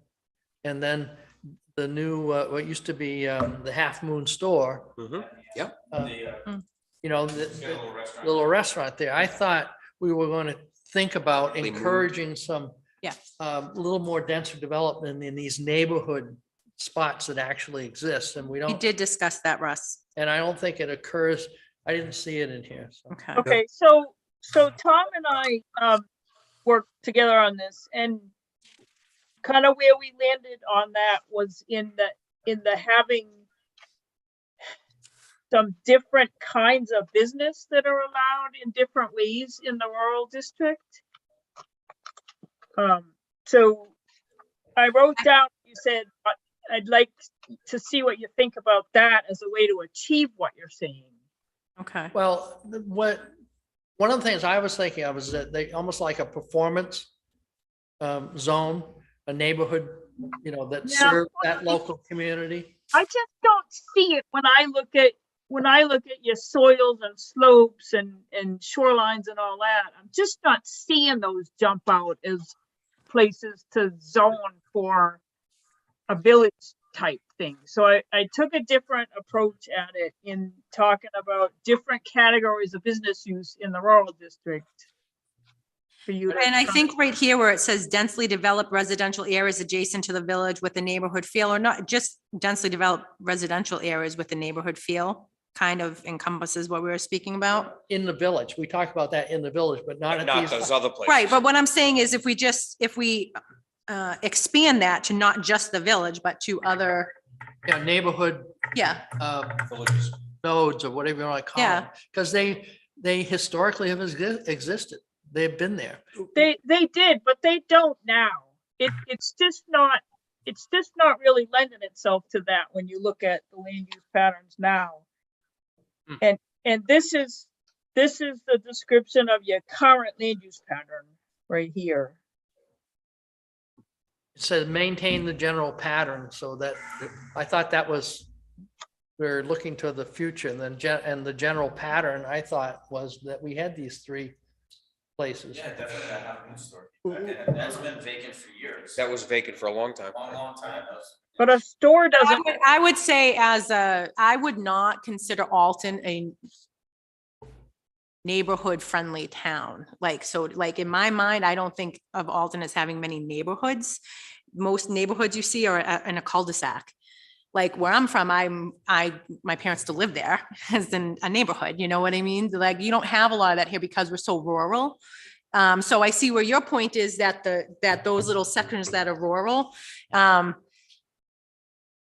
trying to encourage like affordable housing too. yes.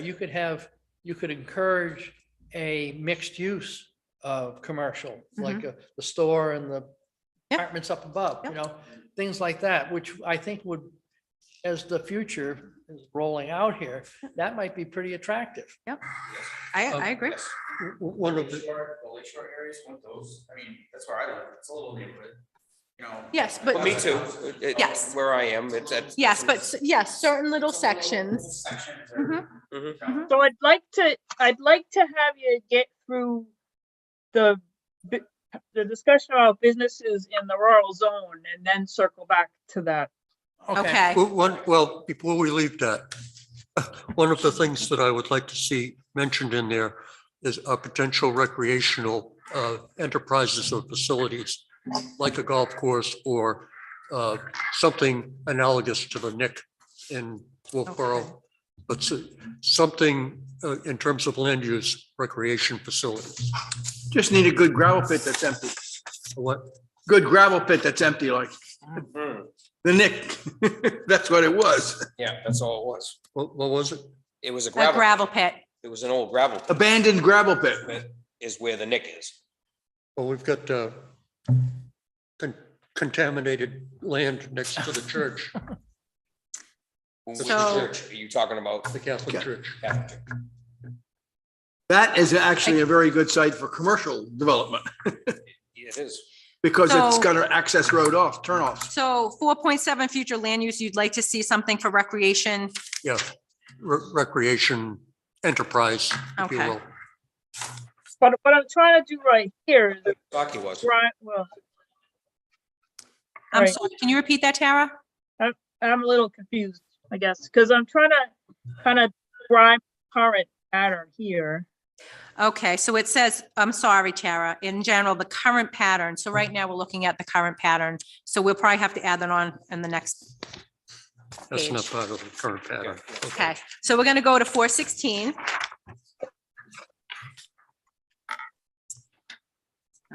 Okay, community limits desire strength in each village area. There you go, each village area, boom. But the village area, we're only talking about one. It's this one. No. It says strengthen each village area.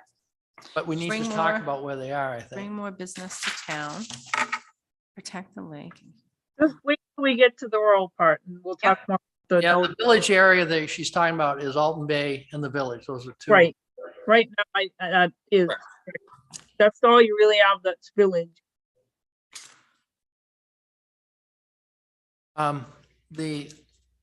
Are you on build upon a village? Is that the section you're looking at right now? We Top can. paragraph, I'm still at the top. section, Above that? Yes. I didn't have it in there. Second line down, it says strengthen each building. Yeah, but I don't think. Oh, yeah, I- no, we, I think that they're referring to those other outlying ones we haven't identified. yes, yes. Well, yeah, because when you say two things about East Alton, you say you want to build on it as a mixed use, but you say the historic value is important, and those are, Well, There's two different things. What we're talking about, Tara, is not where a meeting house is. That's the official East Alton. What we're talking about is the junction of 28A and 28 near the Catholic Church, Mhm. where the East Alton store, which is evidently trying to make a comeback, I guess, at this point. But it had a gas station and a store, and there were people that lived in that area that were serviced by that neighborhood facility. Yeah. So we got our emergency milk. It ran- all right, so let's keep going and we'll talk about. Okay. So we're now down midway through the page 416, build upon the village. Yeah, so, what does it say?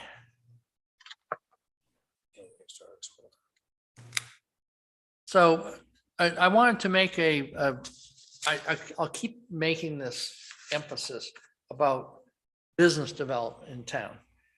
I think the business development in town should not be seen as a way to expand our tax base, because it really won't do much of that. No, I agree. It's not going to. What you really want is businesses that serve the needs of the town in goods and services, and also supply good employment.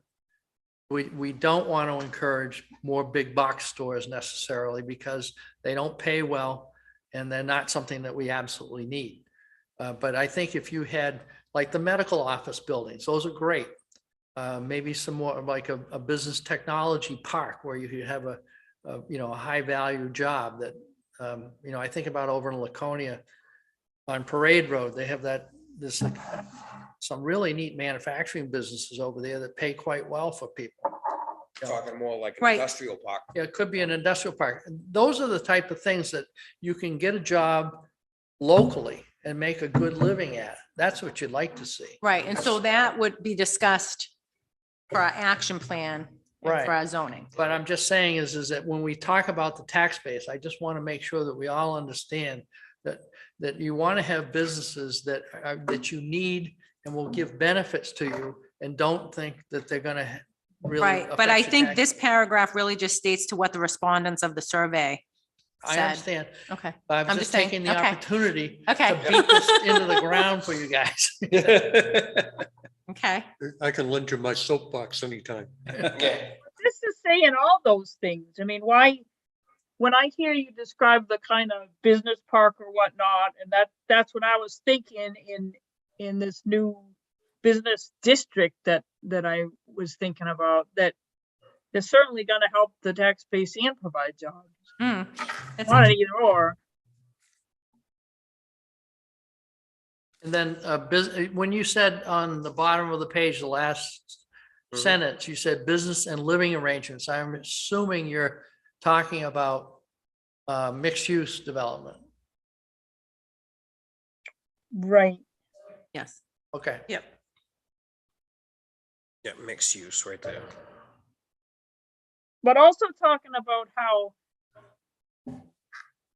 how your zoning ordinance kind of micromanages land use right now, and has so many details about what everybody can do with what. And I think it's probably making people feel like the zoning very strict, when in some ways it's really lenient.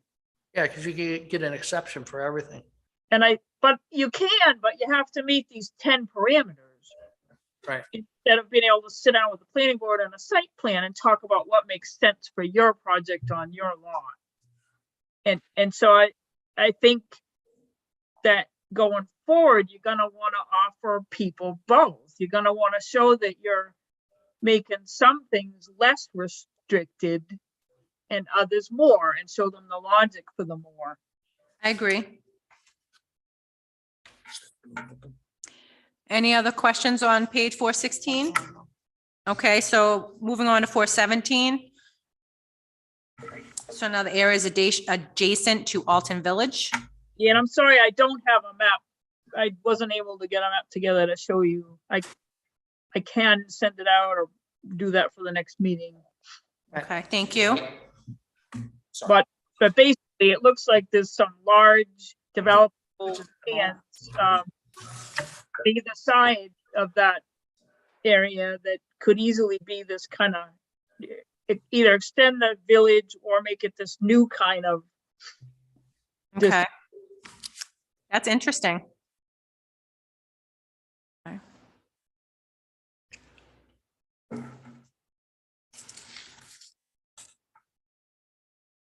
And I know it's gonna be hard for you to, you're gonna look at it and say, well, so-and-so owns this, and that's never gonna happen, but you have to try to look past that right now.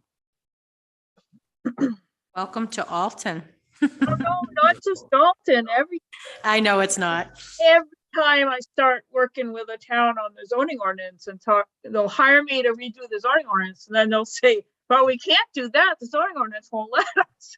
It's so ingrained in the current, what's there now, who owns it, how it's owned, and you have to be able to imagine a little bit different future.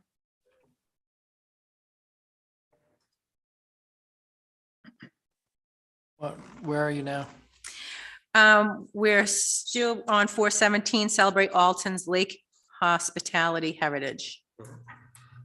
I didn't have anything there. Okay. Anybody No, else? that looks good. Okay. We can't, you guys need to back up and talk about this idea of getting rid of the rural residential district. I just see that as blurring things, and that's the one I saw on both sides of the highway that just made no sense to me, where I'd rather have you have business parks, that admit they're not connected to the other side of the highway.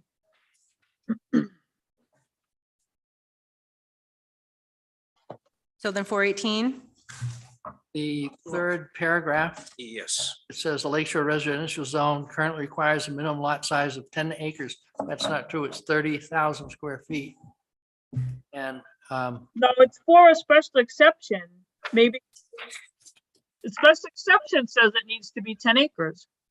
no, it's 30,000 square feet and 50 feet of 150 feet of frontage on the lake and 30 feet on the street. No, this is a sentence about to get a business for a special exception. I'll turn the sentence around if you're not getting that. Right. Like, a re- For use requiring a special exception, blah, blah, blah. I can't really hear what you're saying either, but You're wrong. I'm talking about the criteria for a special exception that's in your zoning ordinance. Lakeshore Residential Zone, the zoning ordinance currently requires a minimum lot size of 10 acres. Yes, True. for uses requiring a special exception. In for what use? Business use? Is that what you're saying? She's talking about a business. It says in your zoning ordinance, one of the criteria for a special exception in the Lakeshore Residential Zone is having 10 acres. But the lot size requirement in the Lakeshore Residential Zone for a building lot is 30,000 square feet. I understand that. But that's what this says. It's the minimum lot size is 10 acres. That's not right. For getting a special exception, that's what it says. I can't help it. wow. Didn't make sense to me either, but it's what it says. All right, well, that's gonna be. We'll have to on the check on committee that. this year. Next looking it up Thursday. right now. That would reduce the development on the waterfront substantially. I don't think there's a 10-acre lot left. No. No, it's not development, it's special exception. It's, Acres would cost on Imagine what it cost. Acres. No, it's too high for me. Yeah. I don't go that high. Imagine it is too much for me. it's, When we first came here, you could get land, hold on. It's $125 a foot. You could buy an island for $100. section I 413, thought it was expensive then. 413, Terry's. Say that Section again, 413. Terry broke up. 413, special exceptions, additional considerations. Special exception may be granted by the Board of Adjustment if in addition to section 520, the following conditions are met. Minimum lot size of 10 acres. Boy, that must be a misprint. I Mind can't blown. believe it. One- Section 413. Special exceptions. But that's one of my, recommendations is to get rid of those restrictive details Yeah. and be more performance-based. Okay. 413, yep. Special exception may be granted by the Board of Adjustment in addition to section 520 for the following conditions can be met. Minimum lot size of 10 acres. Minimum 50-foot setback from any lot line. Wow. Total density shall not exceed one dwelling unit per acre. A dwelling unit is defined as a single cabin or bedroom in a bed and breakfast lodging or guest house facility. D, the site must be located on town-approved road. E, parking areas and lighting shall be buffered in such a way as to not overlay or adversely impact abutting properties. And F, these additional criteria shall not apply to special exception for So- accessory dwelling. So this is for a commercial development in the Lake Shore? Yes, Yeah. yes. Right, okay. So it's different. So that So just it's not means the you ain't regular, gonna get one of those. right, it's not your regular minimum lot size. No. We It's need to talking put about that, business we need to development. make sure that's noted. Well, it does. I'll just move it to the beginning of the sentences. I have it at the end of the sentence. But what you were looking at isn't reflected in the sentence you wrote. Because you're looking at, if you want to propose a commercial, like a hotel or something in the Lakeshore residential zone, you gotta have 10 acres. The minimum. That's my point. Russ, that's my point in this paragraph. Right, I'm saying it should be performance-based instead. but you should say that if in the Lakeshore residential zone, if you want to build a commercial facility, you gotta have 10 acres. That's not what this says. Well, I said it accurately. It's the requirement for a special exception, but I'll clarify the sentence. And a lower density of uses requires a special exception, but that's for a business. I not- just think it needs to be noted that it's for a business or commercial because most of us read that and didn't realize that right away. Mhm. And I think to anybody else just reading this off the street, they would need that in bold up front that- right away. Hey, I'm not talking to you, single home land, land use. Okay, but because it is the point of this whole paragraph that you make it possible for somebody to build a business there. Even one that makes sense there, like hospitality or recreation. So I'll add some more language that explains that. Okay.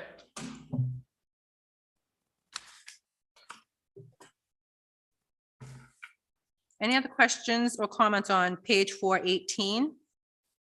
As we move down to keep the rural feel in the rural zone. Yeah, there was a heavy emphasis on that in the In the survey. survey. And living in the rural zone, I'll tell you, the building inspector could clone himself 3 times and still not have enough help. I just went up Drew Hill the other day. And I hadn't been there for a little bit and I was just like, wow. Like just the land that's gone, the things that are in the Things that are works. happening on- Yeah, it's just, yeah, Where was this hill? Drew Hill. Drew Oh, Hill. yeah. Yeah. Yeah, well, I I live next to that. And I live on Drew Hill. yeah, I know, but Kelly, I Yeah. just want to ask if you I was on- want to tackle on the future land use tonight, or do you want to continue that second date we reserved in April? Because it's 75. Yeah, it's like Because it's late. 8:30. Is it? Yes, then we can, so, okay. So to Tara's point, it's pretty late. So why don't we cut it at keep the rural feel in the rural zone for now? We'll Does stop there. these are important conversations. I don't want you to be rushing to try to, because we're all tired. I agree. And No, I agree. We did reserve that extra date so that you take your time and be more thoughtful about this. And I can have the map for that meeting for that.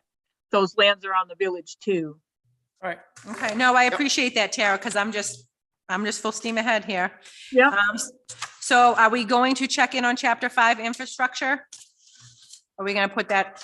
Well, I think we need to just find out who's doing what, because I don't have anything yet. And the deadline was the end of March. Okay, So- Right. So So- we're not gonna talk about that on May 4th because there's not time now. So what's going on there? All right, so for chapter 5, I have spoken with Scott down at Highway and Courtney down at Water. And I'm waiting for the town's road maintenance survey to get done, the RSMS. That's gonna be a lot of information from that survey that I'll get to, be able to start pulling things together and start writing things up for you. Yep. As far as the other couple of things with alternative transportation, with the ice runway and sort of boating and how to get transportation to the lakes. I've sat with Paul LaRochelle and I got a bunch of information regarding the ice runway, and we're gonna sit again and discuss boating to the lake, boating to the islands, and I'll get something together. Public access. Yeah, I'll get something together for you on that, so. And so you'll need to make the examples I've given you, you'll of course need to make those be for Alton, right? I just was Yep, pointed out that there are a couple sections, you guys are unique, you have a nice runway and people that have to get to the homes by boat that most towns don't. Yep. But so, and let me know if you need any more examples, any more help, any idea on where to get any of the data, right? yep, yeah, I'll start pulling some stuff together for you and use that, that draft that you had sent. I can send you other examples too, if you remind me what I sent you, I can just, in case it's helpful. Okay, Okay, I think you should have something on the IT stuff from Josh and I before the next meeting. before the next meeting on the 20th or before Pardon me? the next meeting Before on the next 20th? meeting. Yeah. Okay, I was just making sure because we did go to the 2. I know you guys But I- discussed before I was here. But I really, I mean, to make May 4th, we had a deadline at the end of March because I figure I need a month. I need a week to get my arms around it. You need a week to answer any questions I have, and then I need to make it all into a chapter. And then you needed a week before the meeting. So we're not gonna do that May 4th. I'm trying to see if we can make it for May 18th still. Like, how are we on track for that? And that's okay because May 4th, we'll want to talk about land use action items. That should take a while, right? Okay, yep. So are we not meeting on the 20th? Yeah, no, I think we should I think you should have a good long conversation about future land use. So Right. on the 20th, Okay. and then I'll get you action items related On to the that. full- Yes or no for the 20th? Okay, thank you for clarifying that. yeah. But and I gotta see the facilities and recreation sections and the IT. 4:00 on the 20th. Yes, Got it. okay, And every other meeting is gonna be at 4:00? That's the invoice. Every yes, other so, meeting. yeah, and Every we'll other go meeting. over that. I'll go over the calendar after, Yes, number 5 is so that public. way we can clarify that. Yes, thank you. Yes, Yep, I'm just going down the agenda. So right now is public input. So I believe we have Mr. Long. Do you have any comments while you're here Yes, or anything? I was trying to figure out, my parents want to put a pool in there. So you know where the Century 121 property is? Yeah. My parents own that property now, and they Yeah. were wondering about clearing some trees in the back of that property as well, so they can put a swimming pool in there, but there's some wetlands in that section, but it's like swamp. I would, so, It's really small wetlands right Yeah, there. but wetlands are wetlands. You need to talk to somebody Yeah, special. you gotta come to town hall and start off Yeah, with I would- talking to the building inspector and showing him a plot plan and a lot of what you have, showing any kind of wetlands, distances from property lines, road. That's where you start. Okay. so Oh, another question. Was there any kind of plan about upgrading the skate park and the basketball court behind the That's fire? the recreation chapter. yeah, so we're getting there. You haven't gotten to it. There will be resurfacing being done. Okay. This is the master plan itself, which we hope to have done by next year. And the master plan helps guide the town for 10 years. So it's a more of a long-term goal. So when you have individual questions like that, you're best to call the town hall and ask for the building John inspector or Deaver- the planning department or something John like can that. walk you through anything. Yeah, so if you call John Deaver at the building department, he'll be able to help you out. Easiest thing is to walk in. Or Jessica. Anything else? What is the expected increase of population in the town, and what are they hoping for population increase in the town? Oh, I don't think we hope for any population increase, but it comes. It's probably gonna come. Yeah, think yeah. So everybody's I satisfied don't with think what anybody it could is now. actually guess, but I think we all know it's coming. I Maintain. think that's probably the best. It's been 500, 600, 700, a year That's or every a 10 trick- years. Yeah, It's a trick question, by the Yeah. way. yeah, It yeah. is. Okay, so I just like to, Projection at this time. I just like to But we quickly have to again anticipate it. go over the calendar of meeting dates. So we did decide to go with 2 meeting dates a month going forward. Keeping with that, first Wednesday of every month will remain at 6 o'clock. So our next meeting will be on Wednesday, April 20th, and that meeting will be at 4 o'clock. Right. So the second meeting of every month is always at 4 o'clock. So first Wednesday, 6 o'clock, second Wednesday, or third, 4 o'clock.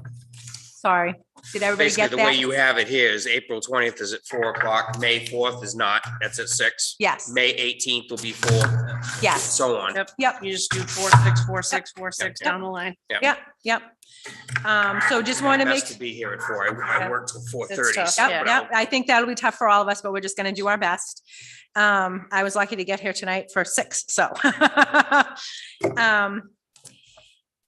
Okay, any other questions or comments or anything? So I just have just a quickie. Yeah. Just because it is getting late. So I had some conversations with Trisha, she's my assistant. And we were talking about other ways to get the community involved in with the master plan other than, surveys and, the workshops that we try to do. And I thought it might be a good idea with the remaining sections of the master plan to get people involved with submitting photos. So if we come up with a list of, the items that are remaining, maybe, post something on the Facebook page and put some flyers around town, to be sort of specific, we'd use it specifically for the master plan. Choices would be made by the committee or, if we don't use your photo, we're not going to use it for something else. Just come up with some sort of Yeah, there was an parameters. incredible amount of information requested during the questionnaire about the Yeah. recreational chapter. Right. So I think maybe that could be another good opportunity. I agree. for- I think it's great anytime you can get more For public. communities, Yeah, right? and In a community. different way. Yes. And When we did the community profile back in 2018, we did a GSI map. And people could go log in and click the link and you could take a picture and then it would plot it on the map. Just to be an interactive tool, but it just got the public engaged and then you would see all these beautiful pictures of the town. So I just think that's a great idea too, just to get them involved and kind of keeps the master plan kind of maybe in the forefront of their mind a little bit. Right. Yes, Bob. the Rotary is having its annual home show on the 23rd of April. Okay. At Prospect Mountain High Prospect School. Mountain. It would be really neat if we could get somebody from the master plan committee to man a table at a booth and converse with residents. When is this? It's And April I don't know who we 23rd. get to do that, Jessica, but I'm already booked double duty that day at the home show, I so know I you are. cannot do this. What is the event going on at that? It's a home show, so it's basically like an expo. It's they'll have vendors there for anything for I your home. actually cannot, I have something on my Where is calendar. that located? Prospect When Mountain is High it? School is. The if you go down to 23rd. circle, 23rd, it's a Saturday. This month. of south, April. It's right up on the, right, maybe three. We can 5 set you miles up with maybe? a table, and we got that nice banner that we used for the cookout. That table is, the tent and chairs are still in the railroad place and they can stay there. So if you need them this summer, Yep. they're available. All right. So anyway, my suggestion is, and being a nonprofit, there's no charge. Okay, so I'm gonna put something together, a little blurb to put on the Facebook page. I'll bring it at our next meeting, and you guys can all just sort of take a look at it and, Sounds you good. know, maybe tweak it or not, or Okay. Sounds. go from there, and then Sounds I'll get it right out there, and we can kind of create a list of the different types of photos that we're looking Sounds for, good. so we don't just And I get like a appreciate, and mishmash of. I like your outside the box Yeah. thinking, so good job. So, Yeah. yeah, okay. Yeah, so the planning department has their own Facebook page.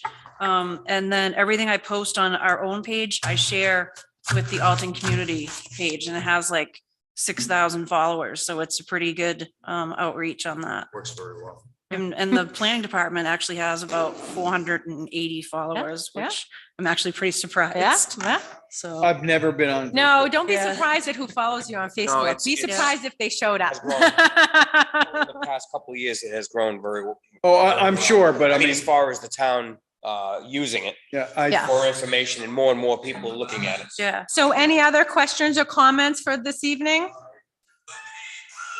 Okay, Tara, anything? Well, thank you for No. your time, everybody. We appreciate it. And I'm going to, I guess, adjourn the meeting, and I'll see you April 20th at 4 o'clock. Thank All you. right, Thank you. Thank you. Thank you, Tara. All right. I'll just- Alton Planning. just shut this The off. Alton Planning Board and the meeting, or this meeting?